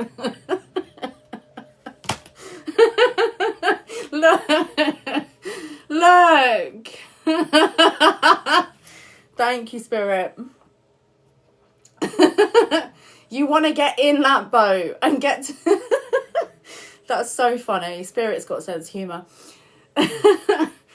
You want to get in that boat and get to the other side of the water, not have some nutters drilling holes in it. Oh, they've got a boat, let's steal the oars and drill holes in it and make it sink. You know, fucking hell, fuck off. Alright, I want to build my little red boat and I want to sail to the other side. Thank you very much. Now, fuck off. There's only a limited amount of seats in these boats. Not everyone is meant to be there with you. Five of Wands in reverse at the bottom of the deck. They can't compete with you anymore. It doesn't even make sense. Your life's not even the same as theirs. You're not even... You're meant to be in this boat, sailing into different waters, okay? And they're meant to be doing whatever the fuck mess this is over here they've created. They can sit in that. Okay? They're not meant to come with you. So they need to just get it into their head and leave you alone.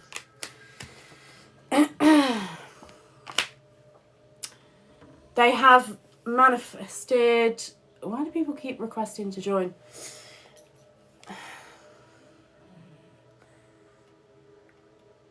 Someone's manifested issues with the police.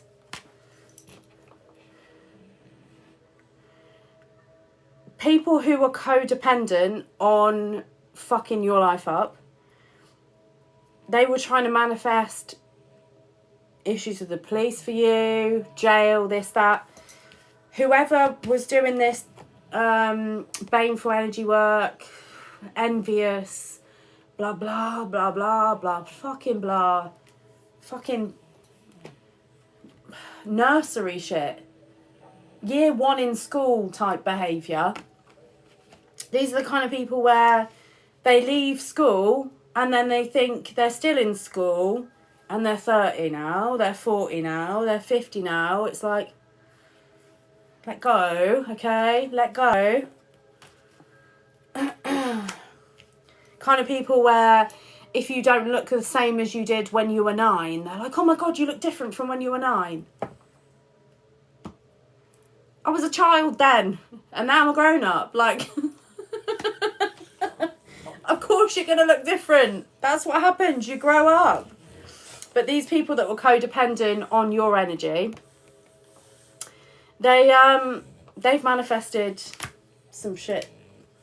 Some shit there. Some shit with the police.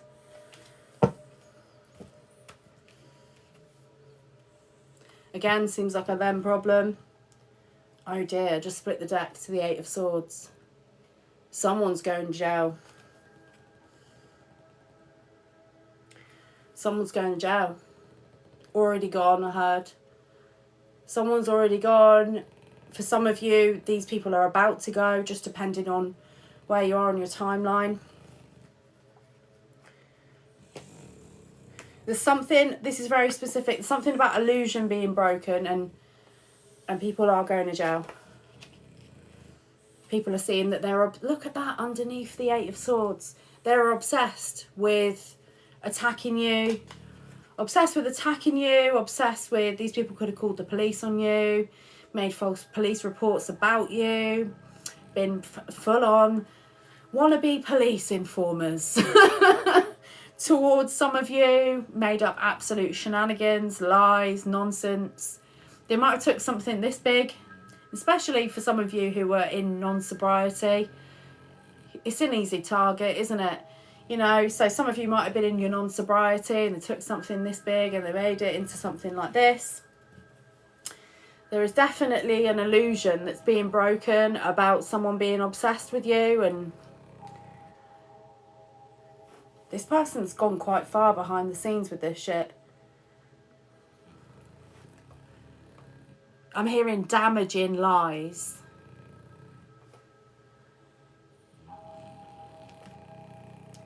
Someone said some nasty shit that wasn't true. Got the moon popping out. You don't know about this. You don't know about this. With the moon energy being out here. This is something you haven't heard. Like, you don't know exactly what it is that this person has said. But I think that's a good thing. It's a good thing that you don't know that. Because by the combination of cards here, they said some pretty outlandish shit. With this moon energy. Dark High Priestess. 9 of Pentacles reversed. Someone was codependent on this being kept a secret. Someone wanted all of the fact that everything they'd done, they were codependent on this all being hidden.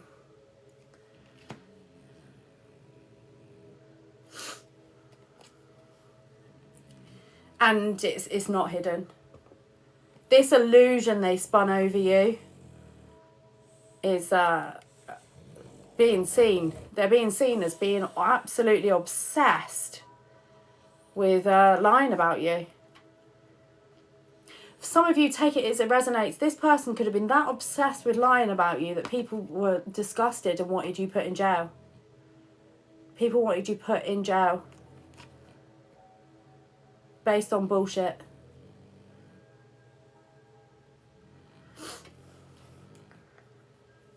And now they're having... I've got the Chariot. Someone tried to manipulate a situation where you would get arrested. And they were codependent on this being kept a secret. But it's very much being exposed that this entire situation was a complete planned, plotted Why am I hearing that? I'm hearing brainstorm. Spirit's saying brainstorm. So people as a group sat together in a room and brainstormed this. There's evidence. There's evidence that these people got together as a group to come up with their plan, to manipulate you being put into jail, and they were codependent on this being kept a secret. Because you're innocent, and they're not. They're obsessed with trapping you. This person could have been obsessed with trapping you, with stealing your money off you, with taking you down, with seeing you as competition. Obsessed with having you left out in the cold. Obsessed with taking everything from you. This person might have been obsessed with having you made homeless or put in jail or sectioned. But you refuse to compromise. So they've lost control. Damn. That whole plan, that whole plot, plan and scheme is totally exposed. It could be spiritual jail, take it as it resonates. But for a lot of you, it is literally jail.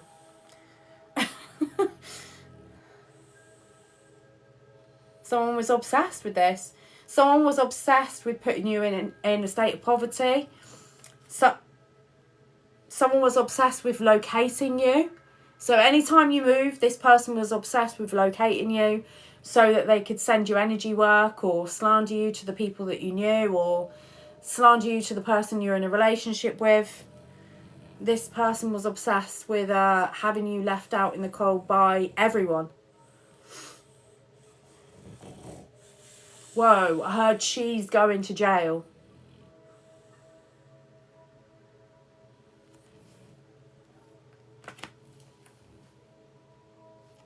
Okay. Someone's going to jail.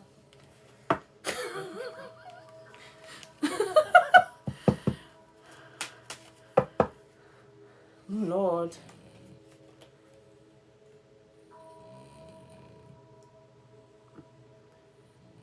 This person paid people to come up against you.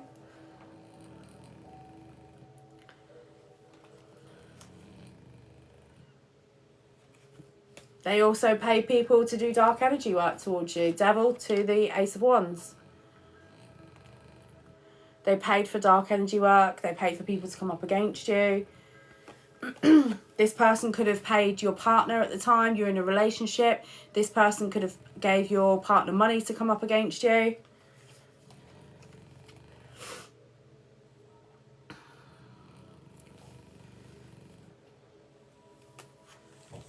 I just heard who's being paid. I don't know what Spirit just said, who's being paid.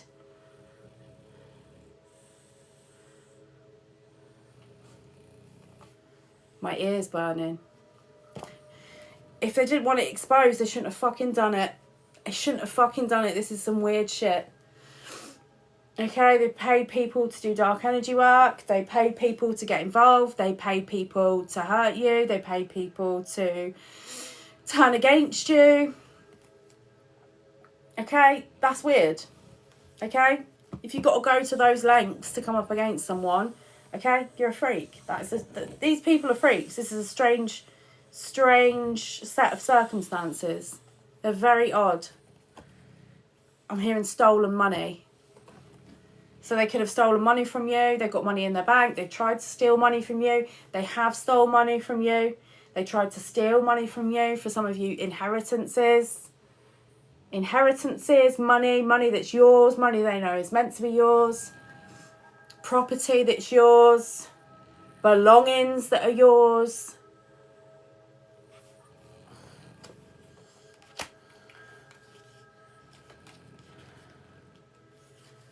My ear's burning. So they've stole property from some of you. They've stole inheritances or held back inheritances from some of you. Or stole inheritances, stole money. Paid for people to come up against you. Paid for people in local authorities to maybe turn a blind eye. Paid for people to direct horrible energy work towards you. Paid for people, in the local authorities to turn a blind eye to you, to not support you. They could have paid police officers to turn a blind eye. That's not worked for all of you. That's only worked for some of you. Some of you, the police wouldn't take money. Some of you, they did. Take it as it resonates. Because they were just obsessed with having you left out. These people wanted you isolated on your own so they could destroy you. It's fucked up. It's fucked up. Keep hearing she's going to jail. What the fuck? That's not normal. That's really fucking Hierophant in reverse. Spiritual laws broken. Stupid. Someone's in regret. They're having a mental breakdown because it's being exposed. Your inside energy, you're healing, you're helping others to heal. It's being exposed that they're corrupt, that they're a thief, that they're a con artist, that they're a gold digger. There's paper trails. Paper trails are the way they spoke about you, stalked you, obsessed over you, isolated you, slander you. Someone is fucking ashamed of themselves only because they're being seen for who they are. That's the only reason. But they're still not changing.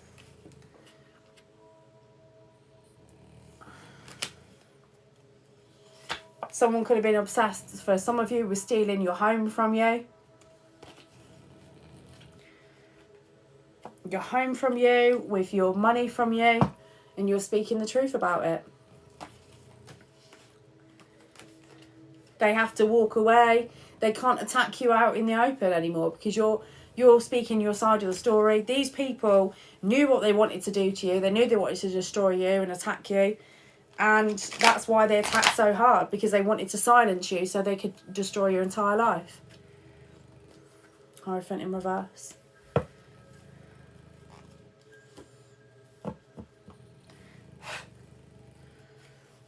Let's have a look. Let me get this deck out.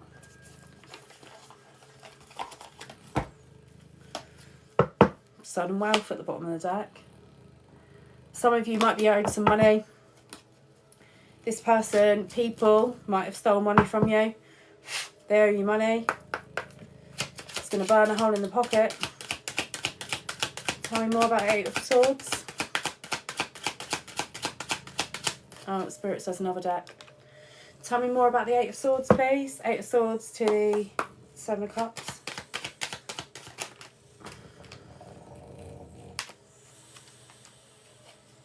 Someone refuses to compromise. Compromise on what? Stalking you. How is that a compromise, not stalking you? That's fucking weird. How does this person think it's normal to stalk anyone? You're not allowed to stalk anyone. It's illegal. It's against the law to stalk people. That's a weird thing to do. Someone's stressed out because their strategy didn't work. And they don't want to compromise, even though all of their whole illusion is being exposed.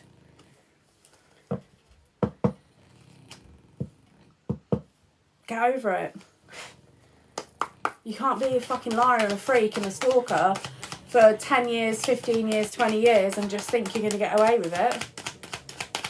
That's fucking weird.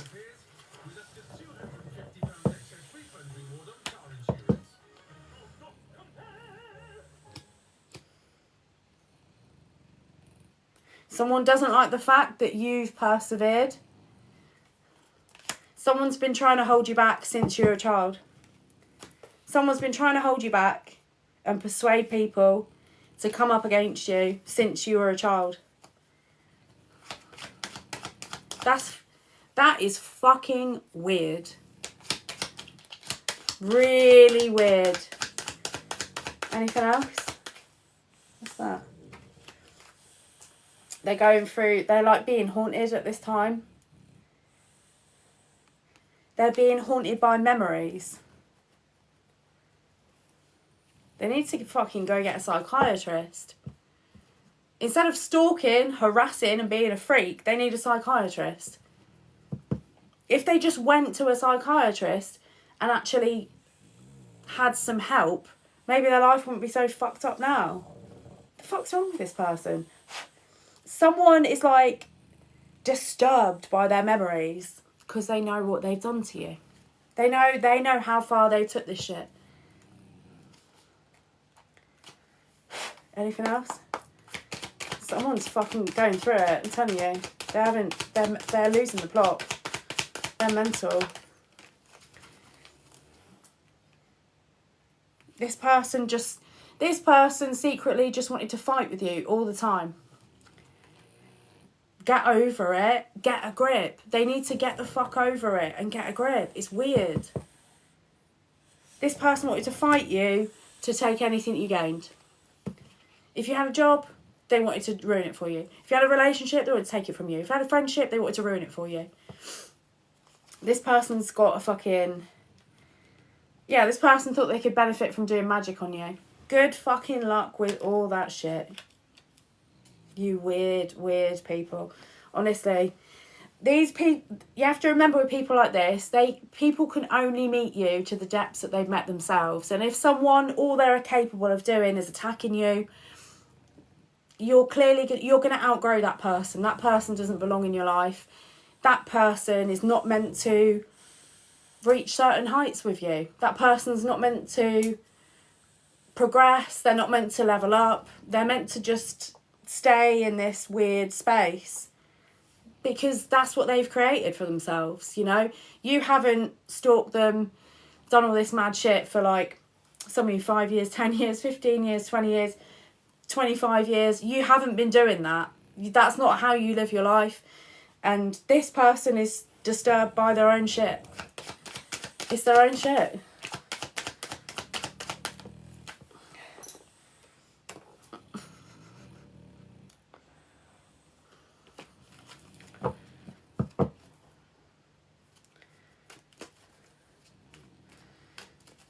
This person doesn't want to compromise, but like justice is being brought in, spiritual justice, because yeah, this person's spiritually blind. They're just not meant to be part of your life. No matter what you do in your life, like, these are the kind of people where they have got some serious attachments. They've got some low vibrational shit going on. They've got things going on within them that they want to just blame on someone else. And no matter what you do in your life, it doesn't matter if you went and donated £1 million and you built a village for, poor people in another country, and you did all this and you did all that. In these people's minds, no matter what you do, yeah, they will never, ever, ever, ever, ever be able to not attack you, not slander you, not be envious of you, not pocket watch you, not be weird, not compete, not be stalky, because their behaviour has nothing to do with you and everything to do with them. It's who they are. That is them. That's their personality, their character, their morals, their ethics. That is who they are. That's how they behave. That's what they do. And that's how they behave. And it's got fuck all to do with you. Okay? I doubt you're the only person that they do this shit to. They're probably horrible to other people as well. Alright? People will be noticing it. It's their character. These people could have also been blaming their behaviour on you.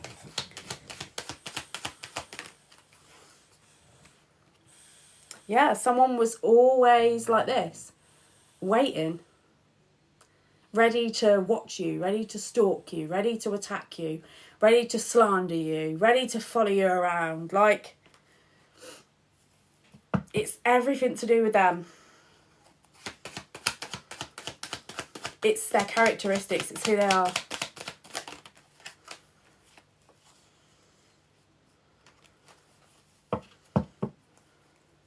They're really pissed off that they can't get you into some sort of conflict where you go back and forth with them. I think, like, to these people, they're desperate for your attention. They're desperate for you to go and confront them or follow them round or behave like them, but you are not them. You don't behave like that. So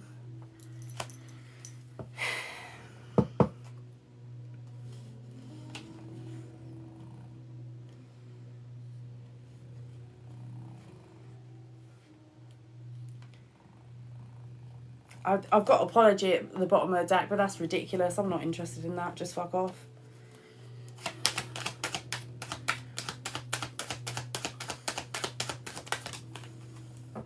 Yeah, you're okay. You're okay. It pisses these people off that you're okay. Secrets are being exposed about how far these people went to try and attack you. These people wanted to break you down mentally, emotionally, physically, financially. And they wanted you sick. It's just weird, isn't it? It's just... If I was them, I'd be like embarrassed. I'd be like, I'm actually a strange person that stalks people. You know, I just... It's weird. It's really, really weird. Yeah, like obsessed. These people are obsessed. Enemy, distrust, third wheel. These people either wanted to be your enemy or they wanted to sleep with the person that you're in a relationship with. They wanted to fight you, to sleep with the person that you're with. They're just weird. Okay, they're just weird. Just live and learn. Live and learn. Okay, these are the kind of people, they think high school's like yesterday. Like, unfortunately, some people don't grow up. They don't grow up, they don't move forward with their life, and they might stay the same for the rest of their life, and that's fine, but you're not going to do that. So that's why these people can't come with you, because they are not growing up. They are weird. They are stalkers. They are odd. Someone's sick.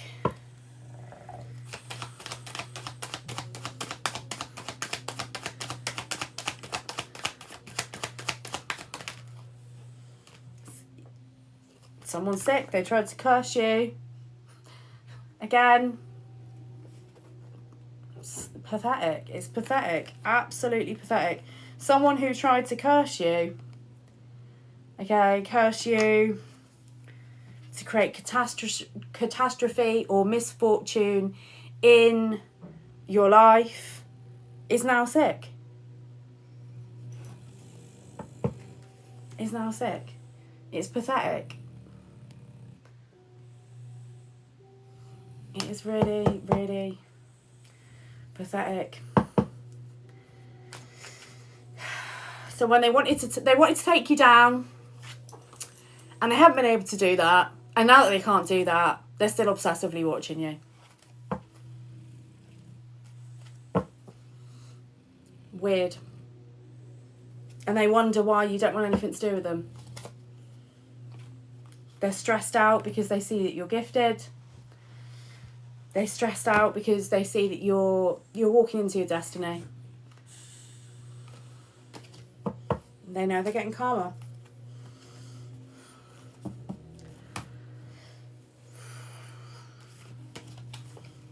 They are just...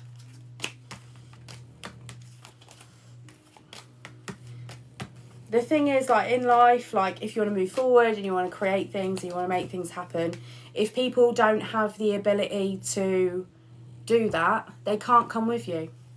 People don't have the ability to understand themselves on a spiritual level to the degree that you have understood yourself. They can't come with you. Like, people want to attack you and slander you. They definitely can't come with you.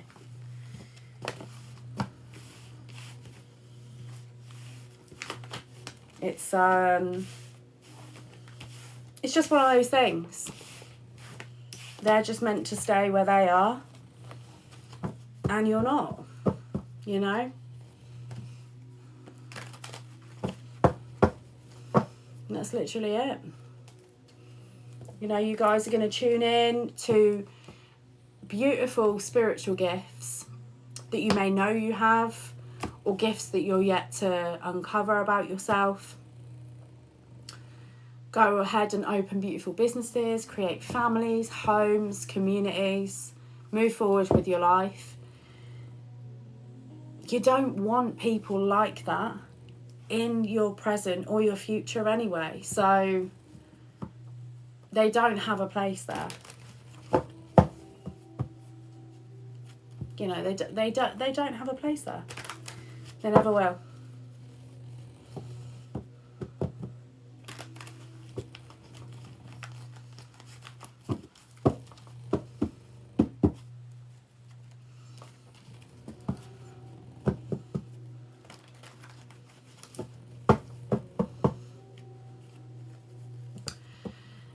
It is difficult, but you've got to set firm boundaries with people. Especially if people want to obsessively look. They're in here now, aren't they? Oh my God. That's embarrassing. They're obsessed.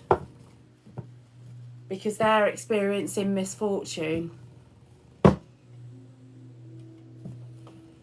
Shoes on the other foot, bitch. Deal with it.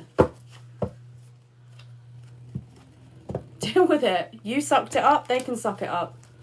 You walk through the hell, they can walk through hell. They're not meant to be in your life.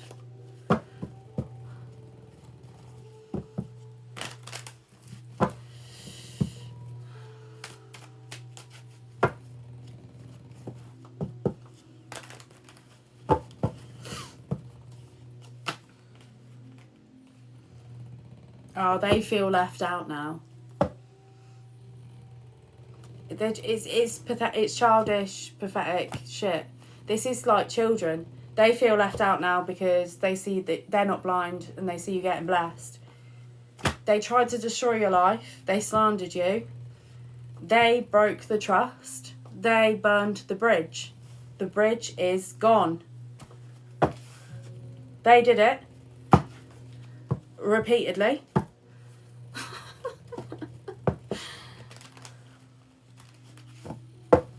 If their lives are a shambles, they need to go get some fucking therapy. Like someone's jealous. Oh my God. Someone from your childhood is jealous. Again, pathetic. That's pathetic. Someone is talking about you and they're being jealous. Get a grip.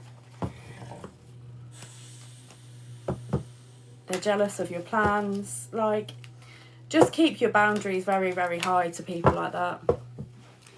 They don't have a place in your life, guys, all right?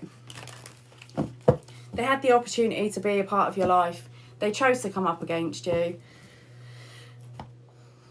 They can reap their karma and they can stay stalking you for another 10 years, 15 years, 20 years.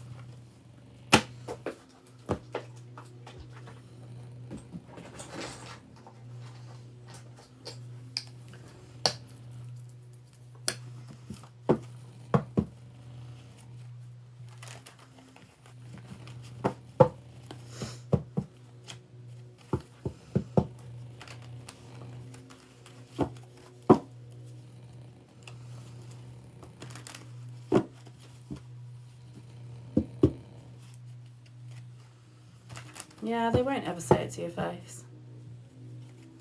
They won't ever say it to your face. That's why they do it all behind your back. I've got no interest in having a conversation with any of these people. They're not meant to be part of my life. I don't give a fuck. They can say whatever they want. They can say whatever they want. They can fucking run around the streets singing for all I give a fuck. They're not... They don't have anything to offer me except for... Why would I want to be around a bunch of people that have stabbed me in the back, that have slandered me, that have lied about me, that have gossiped about me, and that have attacked my life? What have they got to offer me?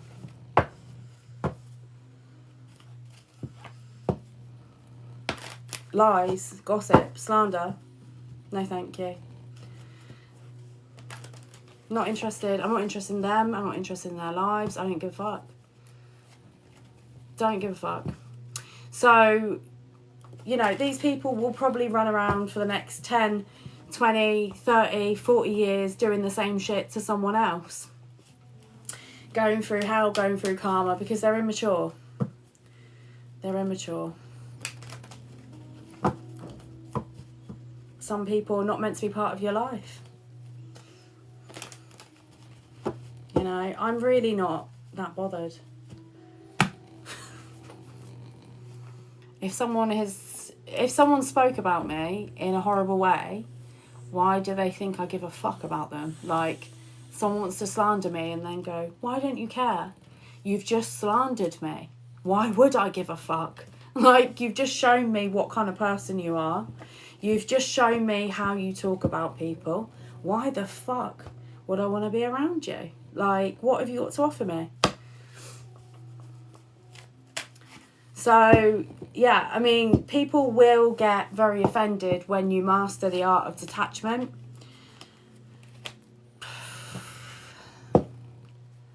I mean,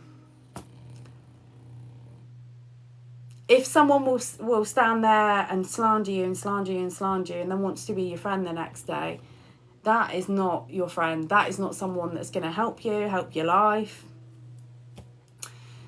That person's going to tear you down the minute your back is turned. So I don't understand why people think that they can slander the fuck out of me and then they think I'm going to be upset about it. It's like they've just shown me who they are. Like, cool. I'm going to move on now. Like, I'm not going to ask someone, why did you slander me? Like, they should be asking themselves why they've got a fucked up mouth and going and getting therapy. You know, it's not my place to, or yours, it's not my place or your place to train people on how to talk. Seems like a them problem. Seems like a them problem.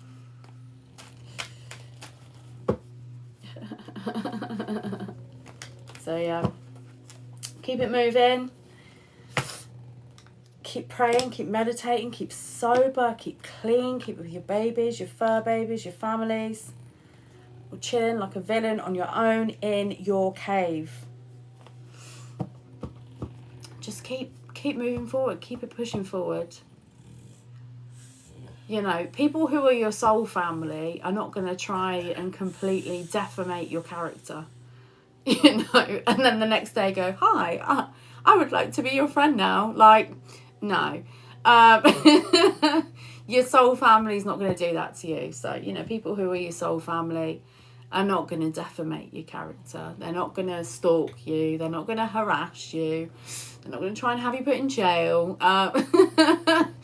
And they are out there. So keep loving yourselves and you will align with the right people. But people who behave like that, the most loving thing you can do for someone who cannot control their behaviour or their mouth or their mind or their actions is set firm boundaries with them. And be an example to them of how the fuck you treat other people. You don't stalk other people. You don't slander other people within an inch of their life. You don't defamate someone's character to the point that you destroy them. You know, you set an example of how to behave and you walk in that. That's the most loving thing you can do. Okay? Some of these people don't know how to behave. They choose to behave that way because someone treated them that way. It's a bullshit excuse. It's a cop-out. It's the weak option. Okay? The one thing I find about, I just want to say, the one thing I find really interesting about sociopaths, narcissists, psychopaths, the way that they will call empaths, highly intuitive people, or tapped in spiritual people, or loving, caring people, weak. The weak option is to become a prick. Okay? Every time. If someone does something to you and you choose to defamate their character within an inch of their life, that's a weak person. That person mentally is weak. Okay? If someone has a friend and the minute their friend's back's turned, they slander that friend into the ground, that is a weak person. Because if they weren't weak or insecure, they wouldn't feel the need to tear everyone around them down, okay? So the real funny thing about sociopaths, narcissists, psychopaths and dark triads is they come into contact with someone emotional and go, ha ha ha, you're weak. No, bitch, no. You're not. You're far fucking from it, okay? Being emotional, keeping an open heart whilst dealing with extremely traumatic, sociopathic, narcissistic, psychopathic people and still maintaining a pure heart, still maintaining a loving heart, still keeping firm boundaries and fucking morals and ethics that those people would never even fucking understand, and treating people in a way where you wouldn't destroy their entire life when they would, you are the strong one every single time, okay? So don't let any of these fucked up people who've got all these issues ever tell you that you're weak. They are weak. They have to be in packs and they couldn't be authentic if their life depended on it, okay? So don't let them do that. That's projection. All right?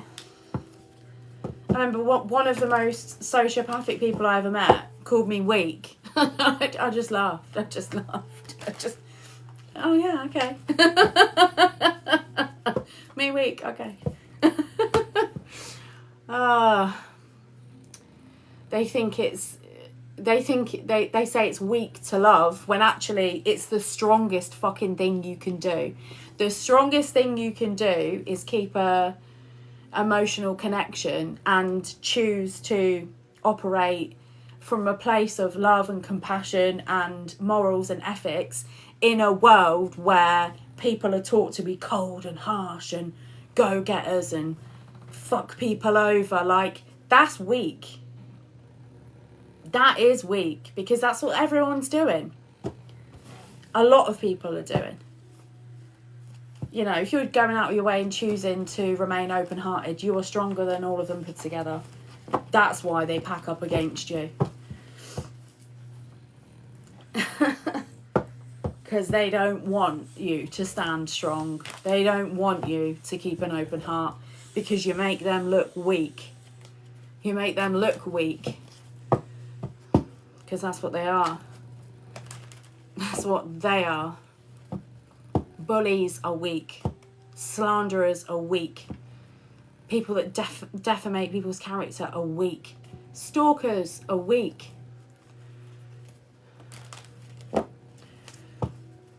They're weak. They're showing their weakness. They're showing their hand.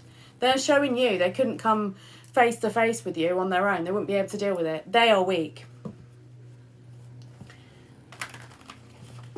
If someone shows you that they need an entire community of people to come up against you, they're telling you, you're stronger than me and I feel intimidated.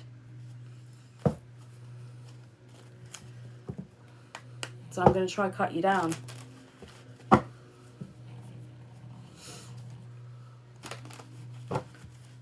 So yeah, no.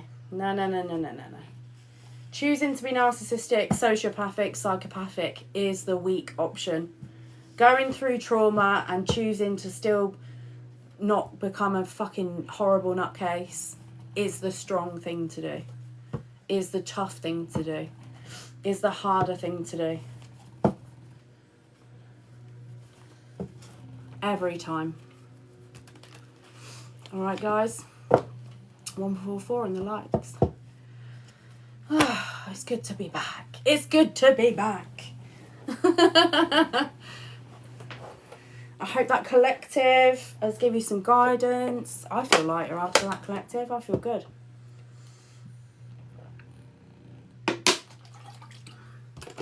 Big messages come out tonight.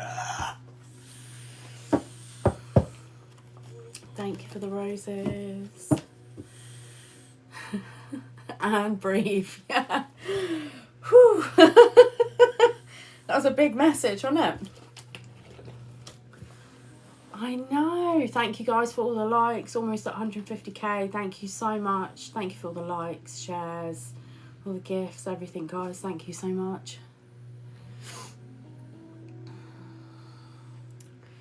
They can all have their time with God. Yeah, exactly. It's spiritual law. They broke it. They know it.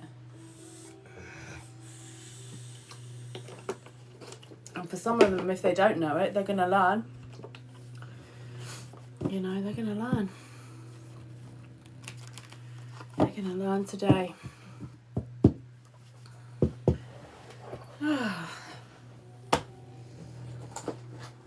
Right, guys, if you want a private reading with me, my inbox is open again. I have rested. I have recuperated. That new moon did kick the shit out of me. I got regressed to some energy from like fucking like 20 years ago or some shit. I was like, what the fuck is all this? You know, a video I posted where I was fucking emotional as fuck. Proper, like, I just got regressed. I was like, what the fuck is this energy? Literally, fucking crazy. Same here, yeah. Yeah. Thing is, when you're doing your shadow work, it will happen. It will happen when you're doing your shadow work. I'm doing really intensive shadow work, and as I'm working through it, I actually have situations manifest into my reality that are similar to things that have happened in my past, or that are issues that I need to address from the past that are still either holding on to my energy, or I've just kind of pushed it to the side and ignored it. So yeah, I manifested some fucking... I was doing my shadow work. I manifested a whole situation with my dad, and I was like, why the fuck am I talking to this man? Like, he abandoned me before I was born. Like, the fuck? And I was just talking to him as if nothing had happened. He'd never apologised to what he'd done for me, to what he'd done to me and all this shit. And I was just like, hang on a minute. I was like, I don't want to talk to you, actually. No. I was like, so yeah. Blocks. So... But I had to fucking... I was very, very forgiving, very, very patient with him. And then I realised, and this was fucking weird, a lot of the way... Oh my God. If I go into the conversation I was having with my dad, the mental manipulation was absolutely horrendous. The way he was being emotionally and mentally playing games as if it was some sort of fun game to try and get in your head and twist it. I was like, this guy's sick. And then I realised I never have had a relationship with my dad. And you know, it had come to the surface again when all the stuff with my ex and the court case I had to go through and blah, blah, blah. So it came to the surface again. I got back in touch with him. And whilst I was going through that, if I were to show you, I won't, because I you know, I'm sure he's feeling repercussions of his actions already. But if I were to show you the conversations, the way he would twist things, it's actually quite shocking. It's actually quite shocking. And I had this really bizarre moment. I was like, what the fuck is going on? Where the penny dropped, and I realised the characteristics of my dad, some of the mental manipulation was literally some of the mental manipulation. It was like eerily similar to my ex that's in jail.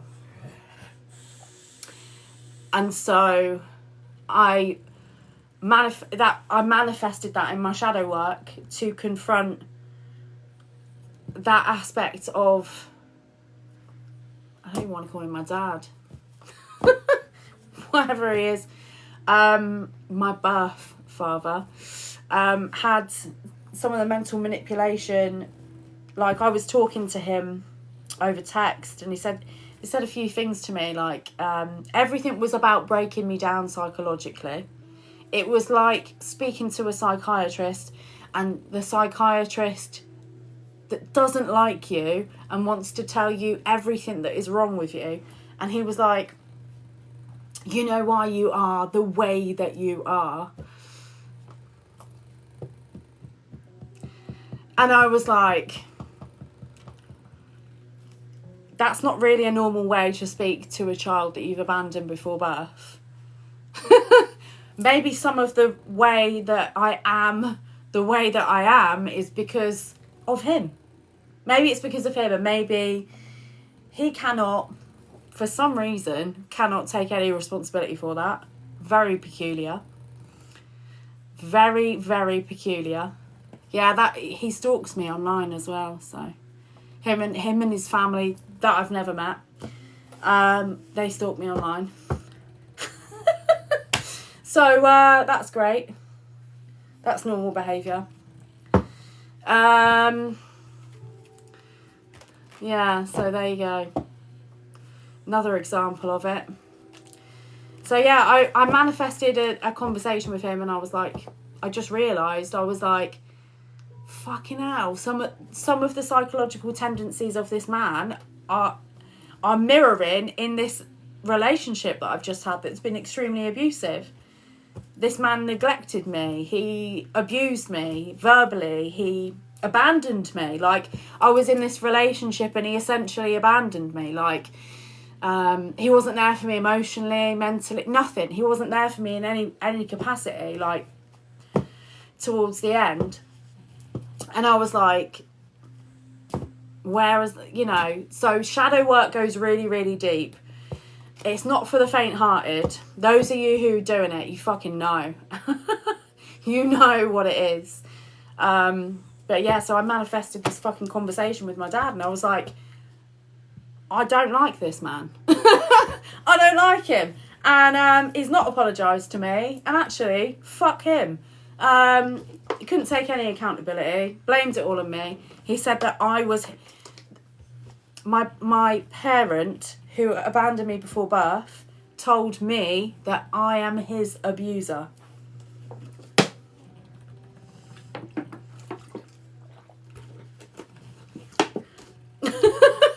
He said to me that I am his abuser. I was like, right, okay. Okay, cool. I was like, I don't want to talk to you. I was like, I don't actually like this man at all. And he actually doesn't deserve me in his life at all. And I don't want to talk to him. I don't want to talk to him. Yeah, it was fucking peculiar. It was really odd. Really, really odd.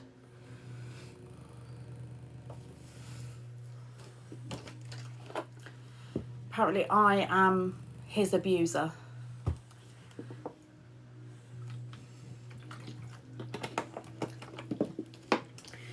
He got my mum pregnant. He couldn't take responsibility for it. He didn't take responsibility for me.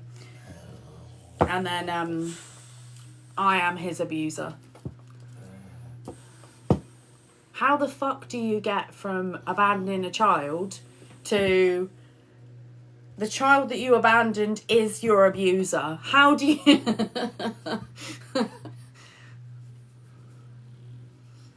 I was like, okay. Yeah. Yeah. Strange. Very strange.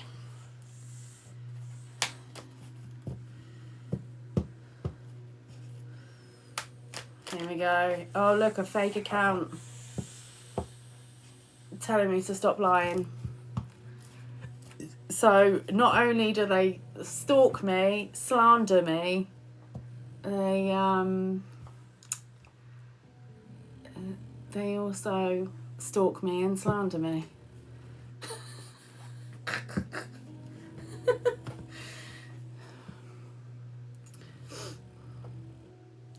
What baffles me is how they think they sound sane while saying that to you. Literally, I was like, I still have all the texts on my phone, on WhatsApp. All of it. It's all on there. If he wants to keep calling me a liar, I can put it out there if he really wants me to do that. I don't think he'll like it. I don't think he'll like it at all, but I don't want to do that, but if he wants to keep pushing me, you know, that's an interesting game to play. It was only a joke, okay.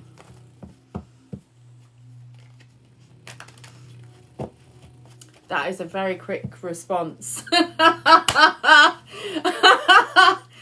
Oh, so I threatened to put the screenshots out and now it was only a joke. That's funny. So yeah. Yeah. It is a weird conversation to have with someone who's abandoned you before birth and has not made an effort in any way to get in touch with you at all throughout your life, to then turn around to you and say, "You're my abuser." I was like, right.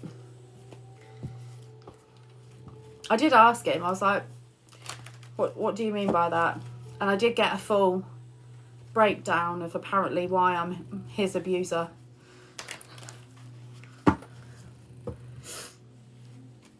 So yeah.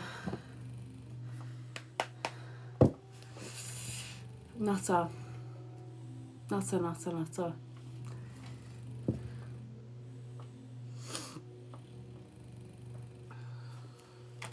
don't know what that is. Spirit Hub. I don't know what that is. So yeah, it's fucking odd. But that's what they do. All narcissists do it. And I realised, like, when I was having that conversation with my dad, I was in my heavy into shadow work. And I manifested this conversation where all of a sudden, someone that had abandoned me, which is abuse and neglect, was accusing me of being an abuser. And I was like, oh my God, like, he shares personality traits with my ex that's in jail. And when you go into heavy shadow work, like, you realise how things that happen to you in your childhood will manifest into your relationships throughout your life unless you, like, are aware of them and you kind of process them and you kind of deal with them. Because when it's sat there subconsciously, you keep facing, you know, you will keep facing a narcissist. I had narcissistic, you know, abuse, abandonment done to me, you know, which affected me throughout my entire childhood. It did traumatise me not having my dad around. I didn't even know what my dad looked like. You know, that was traumatic for me. Like, growing up, everyone else knew who their mum and dad were. And I didn't. I was like, I don't fucking even know what he looks like. And so that was quite traumatic for me. And then, you know, if people asked me, like, about my dad, I was like, well, I don't know who it is. And it was hard to keep telling people that growing up. That was a difficult thing to deal with. And then I didn't realise, but I did keep manifesting experiences where I would be this was, at the time, it was very, very subconscious. But subconsciously, I was aligning with people who had narcissistic tendencies, who were neglectful, people who would abandon me emotionally. I would be subconsciously drawn to that. I would subconsciously end up, like, in a relationship with someone who would give me nothing, like, and abandon me, because I was, like, subconsciously, I was dealing with that father wound. And it's not until last year, you know, in my early 30s, I was like, oh my God. Okay, like, I knew I had issues, but I didn't understand why this kept happening. So I understand it now. I understand it now, and I've properly done the shadow work with it. I don't feel any resentment for it. You know, it's just meant to be my life path, and that's what I'm meant to deal with, and he is the way he is, and he's not took accountability for it, and that, you know, that's his free will, that's his choice. I don't appreciate him calling me his abuser, though. I think that's a bit far. I don't accept that bit. But yeah, I mean, everyone's allowed to have free will, and if someone doesn't want to take accountability for what they've done, they don't have to. But, you know, he can't take accountability for that, so he's not a part of my life. And that's fine. That's absolutely fine. You know, but I understand that wound in me now more, and yeah, unfortunately you don't always get accountability, you know. So shadow work's tough because you will go like into your wound, you'll really, really go deep into it. You'll manifest an experience where you'll be like, what the fuck? I manifested a conversation with my dad where I was like, I can't ignore the fact of what he's done. So I confronted him, and so that was what he came back with towards me. You know, I confronted him and said, you haven't took accountability for what you did to me, and he called me an abuser. So, you're not always going to get like the perfect, you're not always going to get what you want. You can't force someone to take accountability, you know. It's really, some people will never, some people would rather like go to the grave than say, I was wrong. You know, it's a childish way to live, but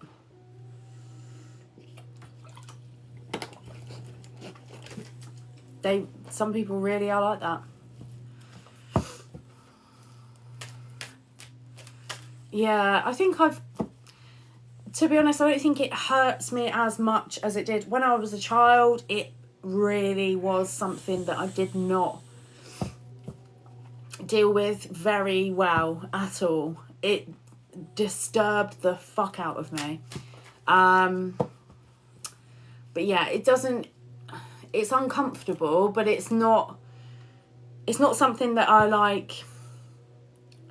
I haven't like ignored the fact that hurt me, and I haven't ignored the fact that that's something I need to deal with, you know. So it's uncomfortable, but I've done as much shadow work on it as I possibly fucking can, you know.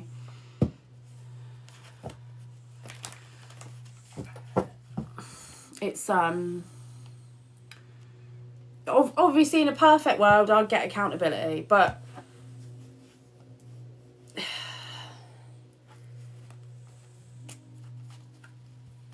I don't even know if I want it anymore.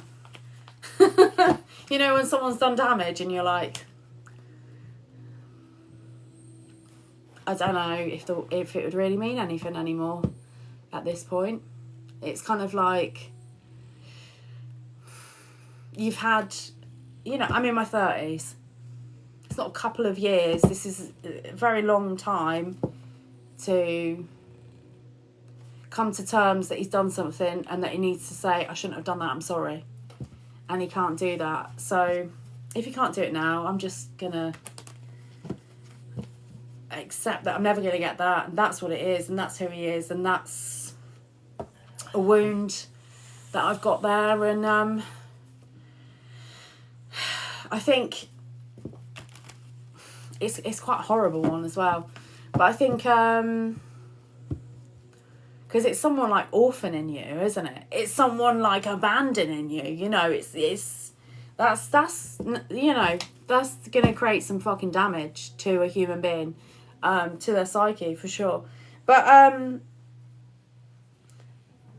I think that's just one of the wounds that I was meant to go through.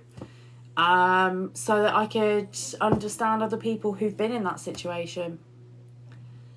You know, I really do. I think it's part of my path. Yeah. Yeah, it fucked me up for years, that shit. Years.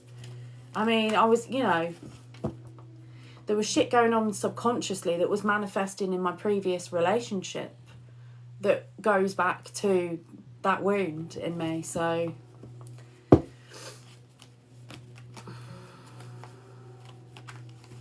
yeah, I really do believe it's just I was supposed to experience that.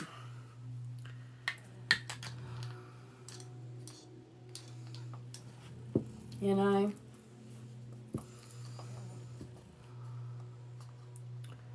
Yeah. It is really bizarre. So, imagine someone like completely abandoning you and then telling you you're abusive. It's just... That was like, you're adding insult to my injury.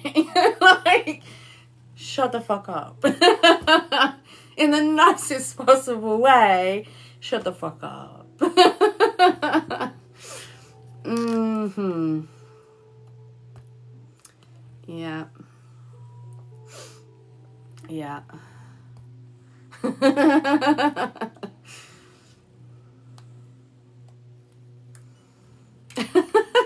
I just prodded at the question. I was like, I wanted to know where he was going with it, and he really created this whole explanation where he broke me down psychologically, and he told me everything that was wrong with me psychologically, and why I'm his abuser. And I was like, this guy is actually psychotic. Like, he's yeah, power control, big time. He's like very, very intelligent, but the way he is simultaneously emotionally detached and will just use that intelligence as a weapon against you.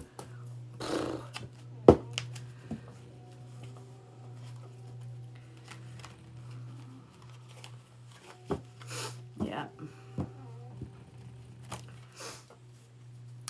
Mm-hmm. But he's like very, he's intelligent, my dad. He's very intelligent. But the way he will twist, it's intelligence, and it's like, but with no emotion. So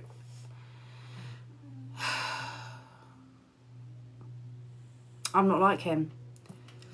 You know, my brain is like both, I'm quite bright, but then I've also got my emotional side. So I won't move in a destructive way. Like, I'll move with compassion and, you know, but his brain, no. Absolutely not. Absolutely not. Very cold, calculated. The way he came at me in that conversation, it was just destructive, nasty, and everything was about power and him creating a narrative about me that I am his abuser. Like, imagine the audacity of someone abandoning a child before birth and then having a conversation with that child later on when they're grown up and then saying that to them. Like, imagine like the level of grandiose he has to be at. Do you know what I mean? Like, he thinks he's above everything and he can do whatever he wants. You know? Yeah. So, I just... Yeah. He's...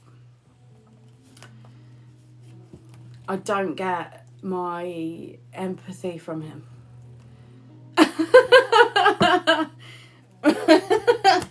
Empathy, not from my dad's side. It's from my mum's side.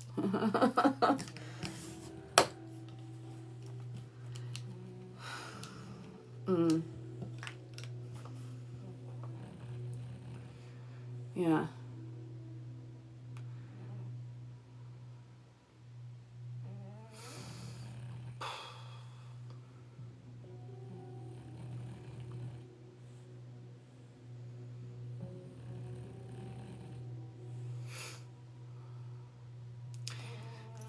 But then people like that, they think it's intelligent to not take accountability. So intelligence is it's a funny thing. Because someone can be intelligent, like book smart or whatever, or know things about psychology, and yet they can be very completely emotionally detached and quite calculated, but yet still be using some form of intelligence. So it's just can be used in a horrible way, you know.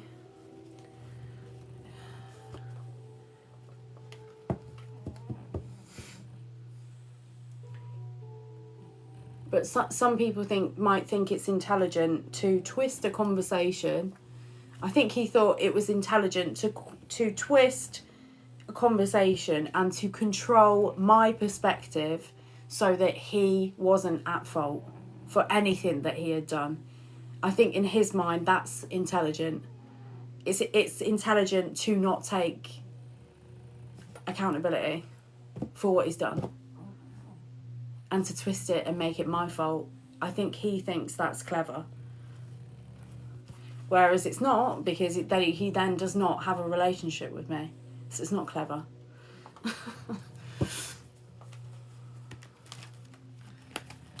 So it's a funny thing, intelligence. Like, some people think that's clever, like hurting everyone and taking no responsibility for it. Some people might think that that's very clever.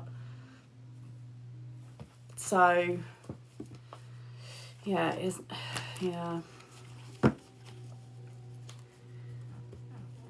makes me a bit uneasy to think that he might be maybe sociopathic or narcissistic. It makes me feel a bit unwell. I'm like, what the fuck? Yeah, it's a game, yeah. It's, again, strange. Very strange.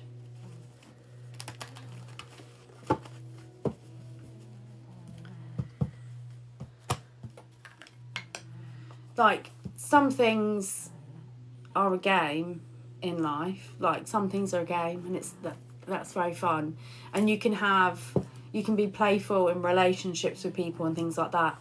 If you have harmed someone and caused them emotional and mental harm, and they are wanting you to take accountability for it, and you're not taking accountability for it, that's not really a game. It's, they fucked up, they need to take accountability. There shouldn't be a game about that. Do you know what I mean? But they think that is a game.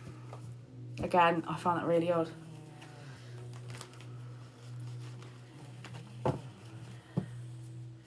Yeah. People like that will like abandon a kid at birth, not take accountability for it, try and manipulate them, and then be jealous that they're happy in life. Like, I know he's not right. I know he's not. But yeah, I cut it off because what the fuck has he got to offer me? Do you know what I mean? He can't take accountability for it. I'm not interested. Not interested. He hasn't got any emotional depth. Like, he's got nothing to offer me. It was in a way, it was quite comforting that he showed his true self and turned on me like that when I wanted him to take accountability, because when he did that, I then had closure, because I was like, he's a nutter. Like, he won't take accountability for the damage he's done to me, and he's now trying to call me abusive. And I then felt like I had closure, because I was like, what the fuck has he got to offer me anyway? Like, he won't take accountability for what he's done, and he's trying to play a game with me. And then I thought, actually, fuck you, I'm not missing out on anything. I'm not missing out on anything except someone trying to do my fucking head in and get off on it. Alright, bye. And he's the one losing out, and he knows it. So it did give me closure, because I was like, don't need him. And the penny dropped, and I was like, I feel alright now. So actually, by him showing him true self, it gave me some closure. I was like, well, I'm not really missing anything, am I?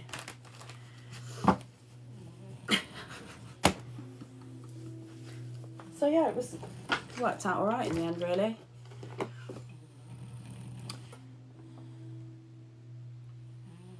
But that is not shadow work. Shadow work is about working on yourself, not on others. It is shadow work because I have a father wound because he abandoned me before birth. So I had things that I needed to confront, and I wanted him to take accountability for abandoning me. And he couldn't take accountability for abandoning me. And I had abandonment wounds. So that was working on myself. I was setting a boundary with someone that caused me harm. Because it healed my wound.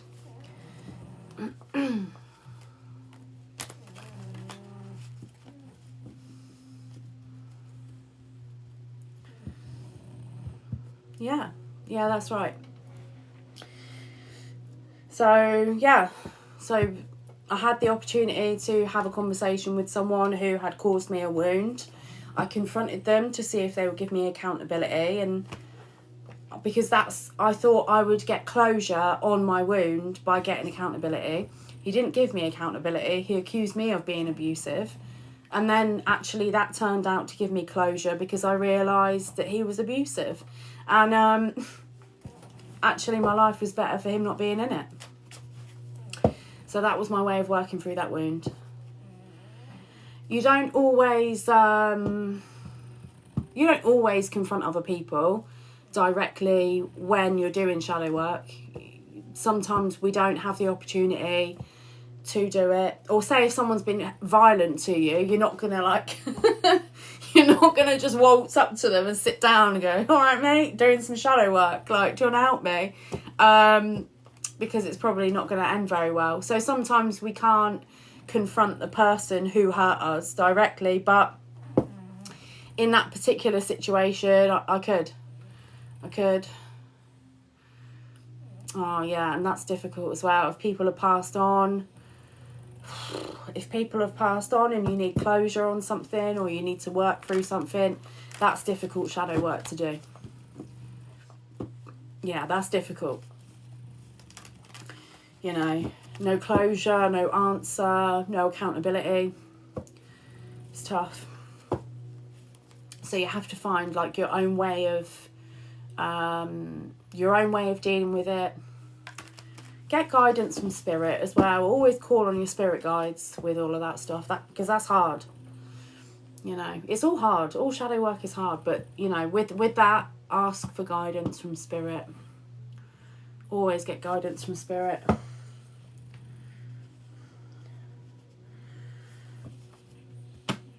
But yeah, every time I fall off the face of the earth for a bit, it's usually because I'm doing shadow work. It's usually because I'm dealing with some repressed energy.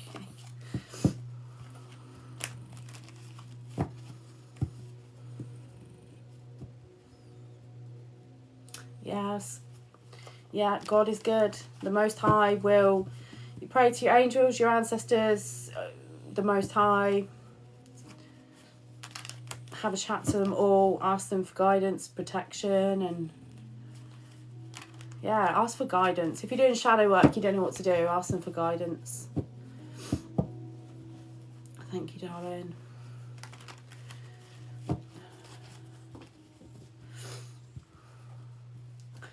yeah, I don't know. It's a lot of the stuff that's happened to me is pretty horrendous. So it doesn't. I'm not at that point where I can feel proud for overcoming it yet, because it's still. It never really feels like that. It always kind of feels like, thank fuck I'm alive. It kind of does feel like that sometimes. I'm like, thank fuck I'm alive.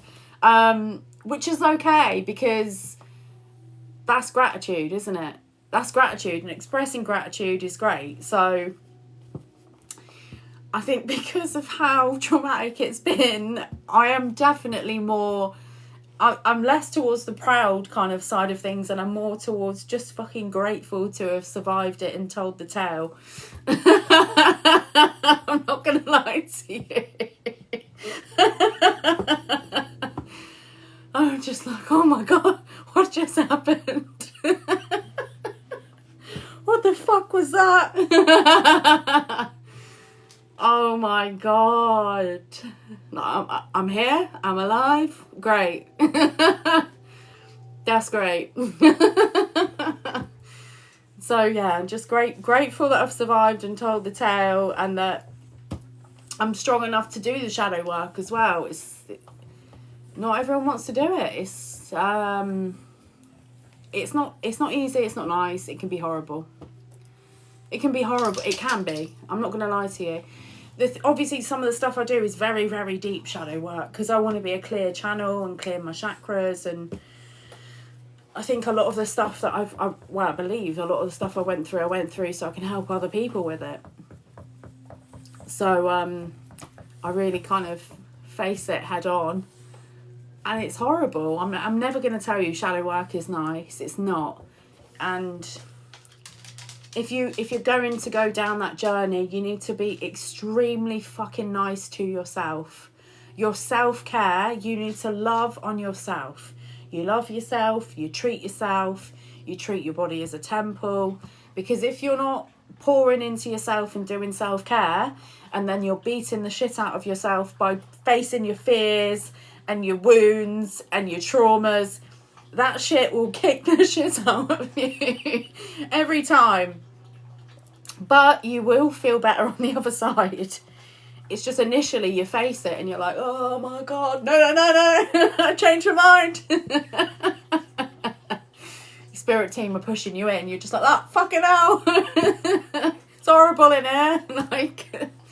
But yeah, so shadow work is heavy. So if you are going to go down that route and start processing things, you have to be nice to yourself. You have to do self-care. You have to go have your little self-care walks in nature.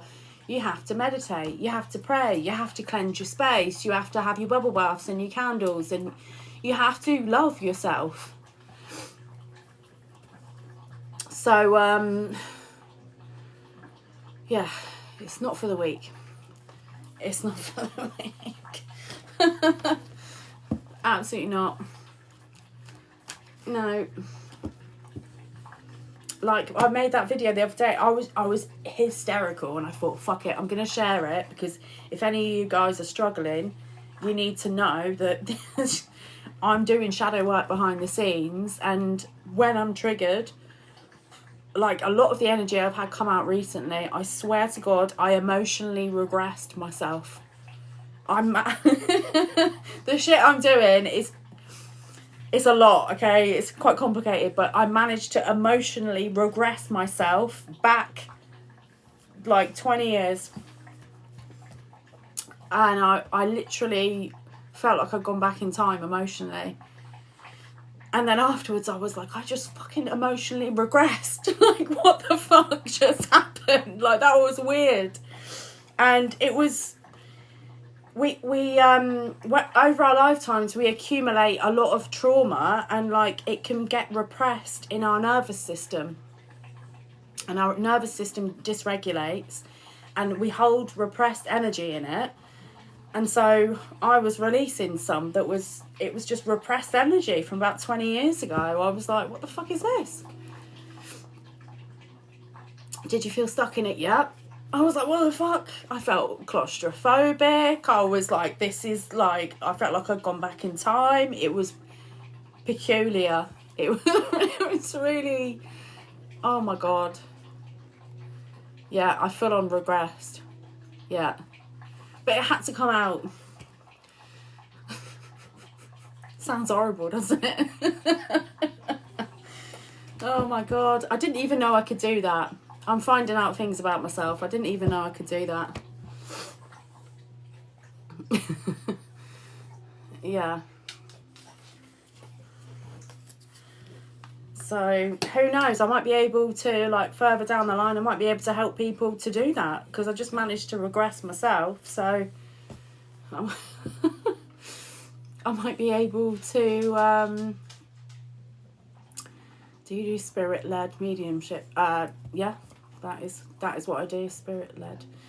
What do you mean by that? Is there a particular thing you're looking for?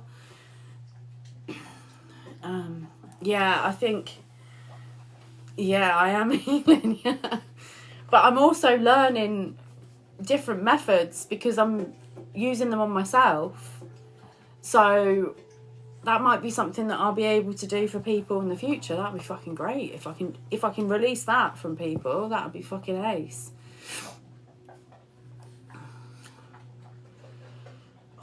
Shadow work is not, look, it's not for everyone. Heavy shadow work isn't for everyone. You can do some lighter shadow work. So the shit I'm doing is just it's not for the faint-hearted. I wouldn't recommend it unless you're really prepared. But you doing some light shadow work is the best place to start. Best place to start is A4 pad of paper next to your bed, okay? And it's about just taking note of our emotions, or like if anything triggers us, if anything triggers you, that should be what is written on that notepad. Like, I was particularly triggered by da-da-da, and the emotions that I felt was da-da-da. That's how to start your shadow work, okay? So someone said a particular thing to me, and maybe someone says something to you and it triggers like a wound that maybe one of your siblings used to say that to you when you were a kid or something, and someone, you know, just said it in a passing comment and it triggers you and you overreact. And so it's recognizing in the moment, right, someone just said a small comment, they didn't mean much by it. If they did, that's a different story, but you know. So whichever way it was meant, I was triggered by this comment. The emotions that came to the surface were da-da-da. And then the next layer of that is going into like how that relates back, where that is coming from. So yeah, start with an A4 pad of paper and just carry it with you or put it next to your bed. And when you're triggered, just observe the trigger and the emotions that were triggered by it. That's the best place to start. What I'm doing is basically I'm just kicking the shit out of myself emotionally, resetting the whole system. So I wouldn't recommend that unless you're prepared to like really have some like emotional regression and have a few meltdowns. So yeah, start there. If you want some like one-to-one support with me with like deeper stuff, I can do that. But definitely start there. Start with your triggers. You don't want to get emotionally regressed and get kicked back to fucking being 9 years old. Like, it's not fun. Do you have any positive reinforcement? Yeah. So it's really important. I have quite a good routine with my spiritual practices are mainly positive things, protection things. And I do a lot of affirmation work. So I write positive. I have a set of affirmations that I write about myself. I am strong. I am healthy. I am happy. Things like that. So I do that on a regular basis anyway. So I've got that kind of, my main stuff that I do in my space is like cleansing, and I do affirmations. I do goal setting as well, goal setting. But yeah, so you need to kind of like balance it out, you know. If you're going to go into any sort of therapy or counselling or shadow work or any sort of spiritual work, you need to have your like, your uplifting practices need to be in a good routine already. Or just, you know, things that are going to make you feel better. If you go for a drive, if you go for a walk in nature. So things like that. Yeah, I read the Bible, yeah. Yeah, I read the Bible quite regular, yeah. I like to read Psalms. I read a lot of Psalms.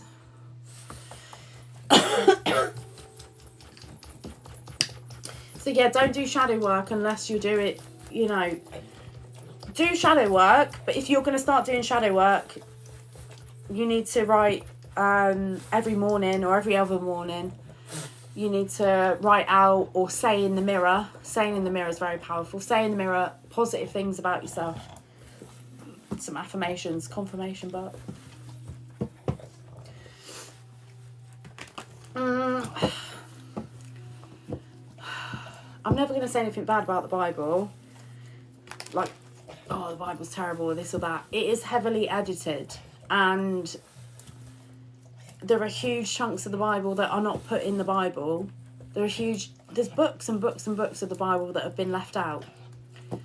So, and a lot of, there's some stories in the Bible as well where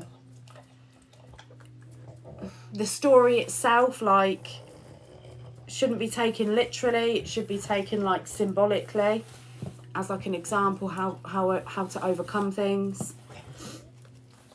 Calling everyone a sinner, I don't like that. I don't like the idea of that.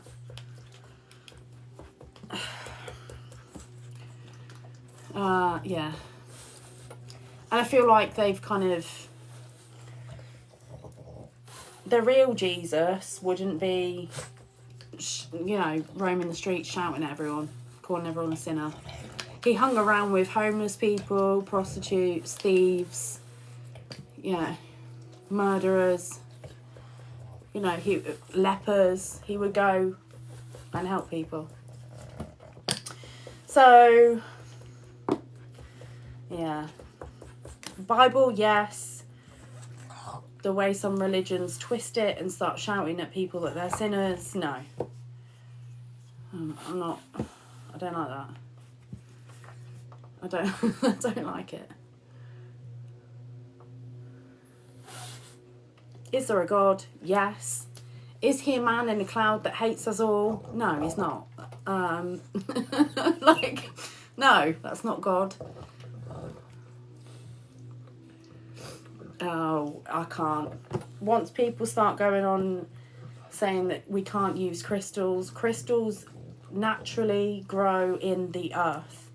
God made the earth, and crystals naturally form in the earth. I don't get it. They are in the Bible, you're right. There is a scripture in the Bible where it describes someone going to war, and I think they have like crystals in their shield and in their breastplate and all this. God made crystals. Yeah, the breastplate of the priest, that's it, yeah.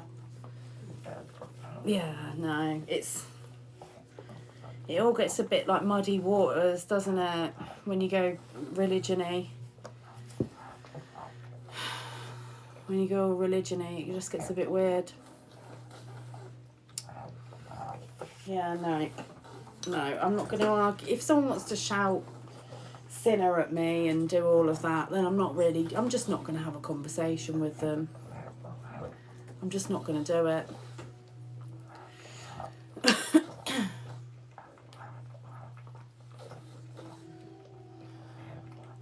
Yeah, there's loads of different spiritual practices.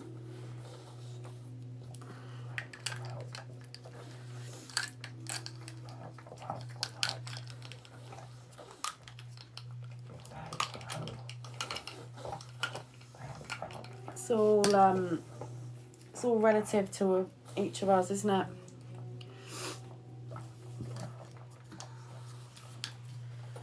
What time is it?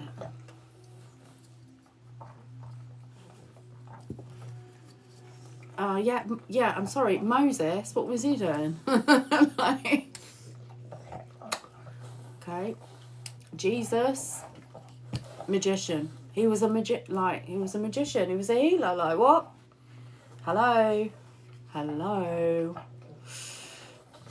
He was healing people. He put his hands on people and healed them. Yeah, there's quite a few people I've been speaking to about the whole Jesus thing, and they're like, loads was left out of the Bible. Apparently Jesus went to Egypt, he learned his magic, because he had the gift, obviously, he was the Son of God. He had the gift, went to Egypt, learned how to channel it, and he come back and starts doing all miracles and magic, and makes complete sense, doesn't it? The Egyptians knew about magic, didn't they?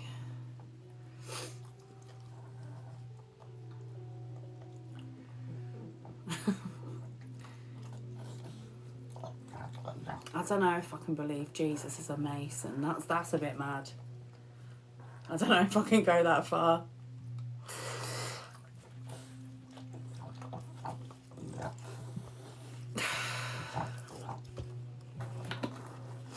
I think they knew Jesus was such a powerful person, and that people told stories of him for so long, that they knew they had to take the image of Jesus and twist it and make it so that it was, oh yeah, you know, Jesus thinks you're all a sinner. And it's like, no, I think he was healing everyone.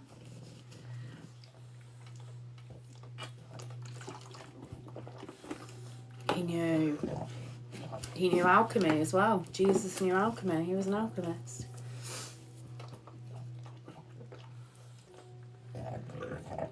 Yeah. The Pope's not well. Have you seen that? The Pope's not well. He opened that portal on bloody Christmas Eve, didn't he? Oh my God. I channeled it in one of my readings. I didn't know the Pope was sick. I swear to God, I didn't know the Pope was sick. I channeled one of my readings. They opened a portal, and now the portal is feeding on them. Right?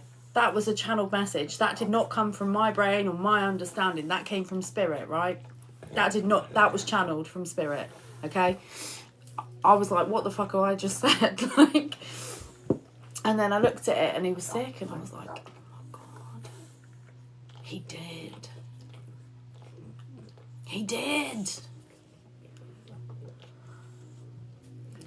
Imagine opening a portal and just like, yeah, I'm gonna open a portal. Oh fuck, I'm falling into the portal. Like,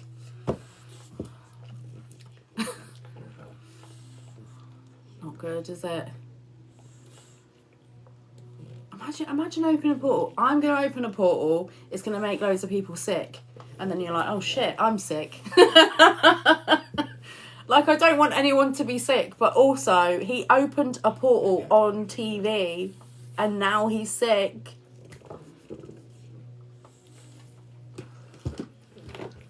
I was like mind blown. I couldn't believe it. I do believe in fairies. I do. Sorry, that song just come to my head at your comment then. Have you heard that song? Oh my God, it's so funny. So funny.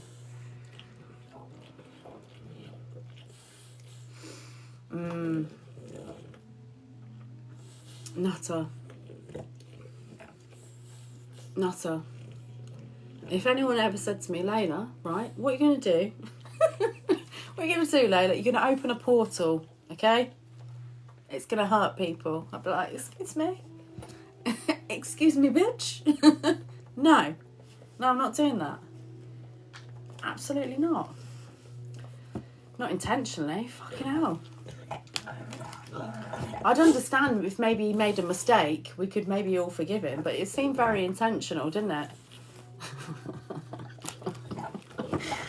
Oh my god. Nutter.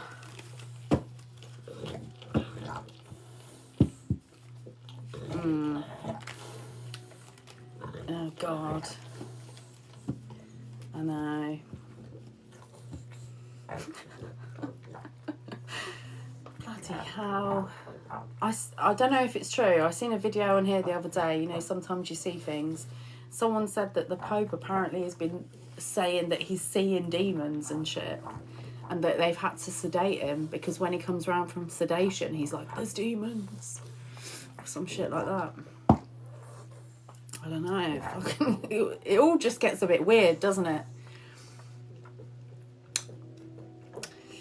He's in psychosis. Is he? Is he in psychosis? Is he falling into the portal that he opened for other people to fall into? It feels like he's made a mistake. It's like he's going a little bit wrong there. A little bit wrong.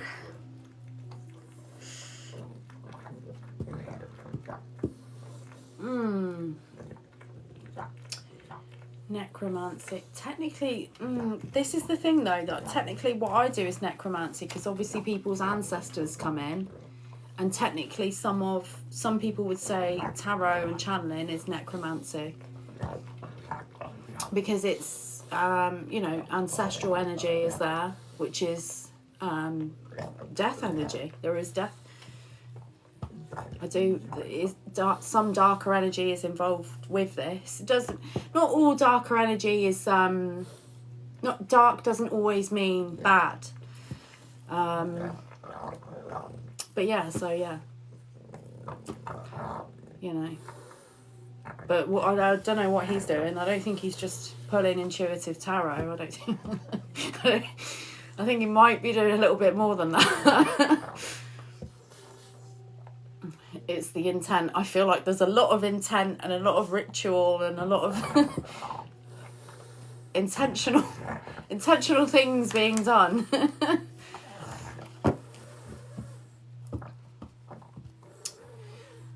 Yeah. Sometimes dark magic could be a money spell. That can be seen as dark magic, you know that? A spell for money or luck. That can be seen as dark magic because you are manipulating energy to gain. So it's difficult. You got white magic, then you got grey, then you got dark magic. Yeah, it's difficult.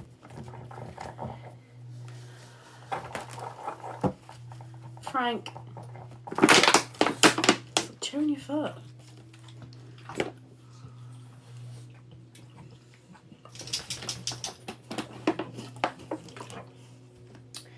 Yeah, I think all of us like light workers, we have to have dark and light within us to be able to face dark things. We've got to have some darkness within us. You know, not, you know, opening portals to hurt people, darkness, but you know, we've got a darker side to us. We've got to have that like fight to be able to come up against the heavier things and deal with them. So yeah, it's all about balance. It is all about balance, that's for sure.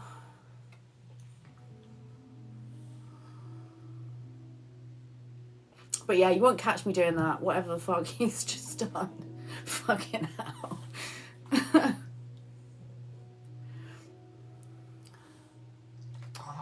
Yeah, Hecate, yeah.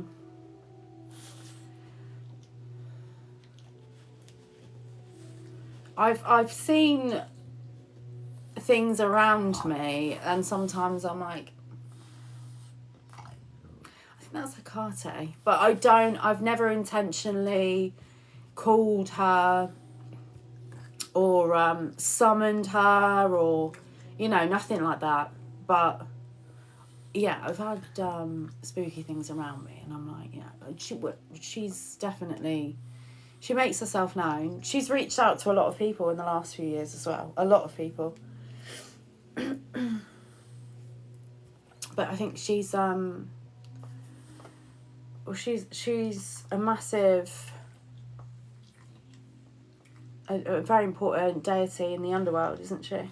So, especially when it comes to magic and necromancy and things like that, she has it's her realm, isn't it? It's her realm.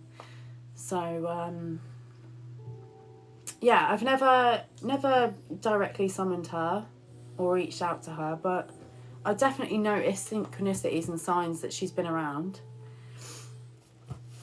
For sure. Yeah. Yeah.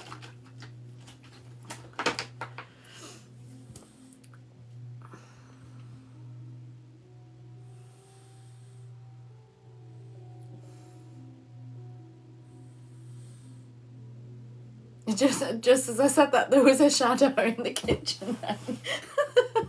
Oh my god. I'm getting tired now. I'm getting tired now. I need to stop reading now. It's getting spooky.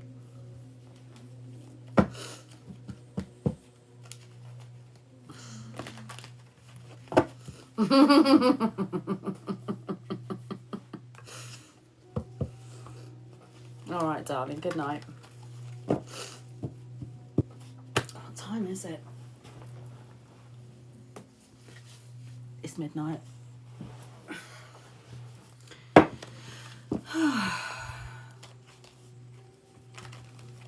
Thank you, darling. Yeah, that was Big Collective. It was really, really good. Really good collective. Nice first night back. Nice to do a Big Collective. Thank you all for the likes. Nearly 100k. 177 and 107. 777. So yeah. Hopefully that's gave you some guidance, guys.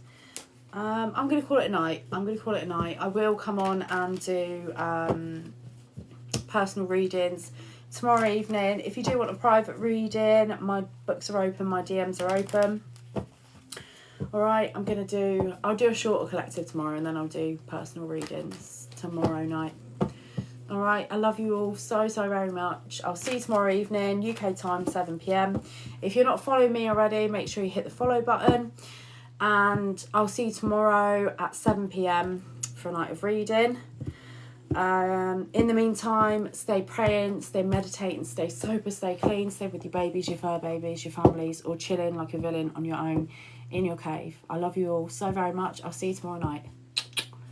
Bye, darlings.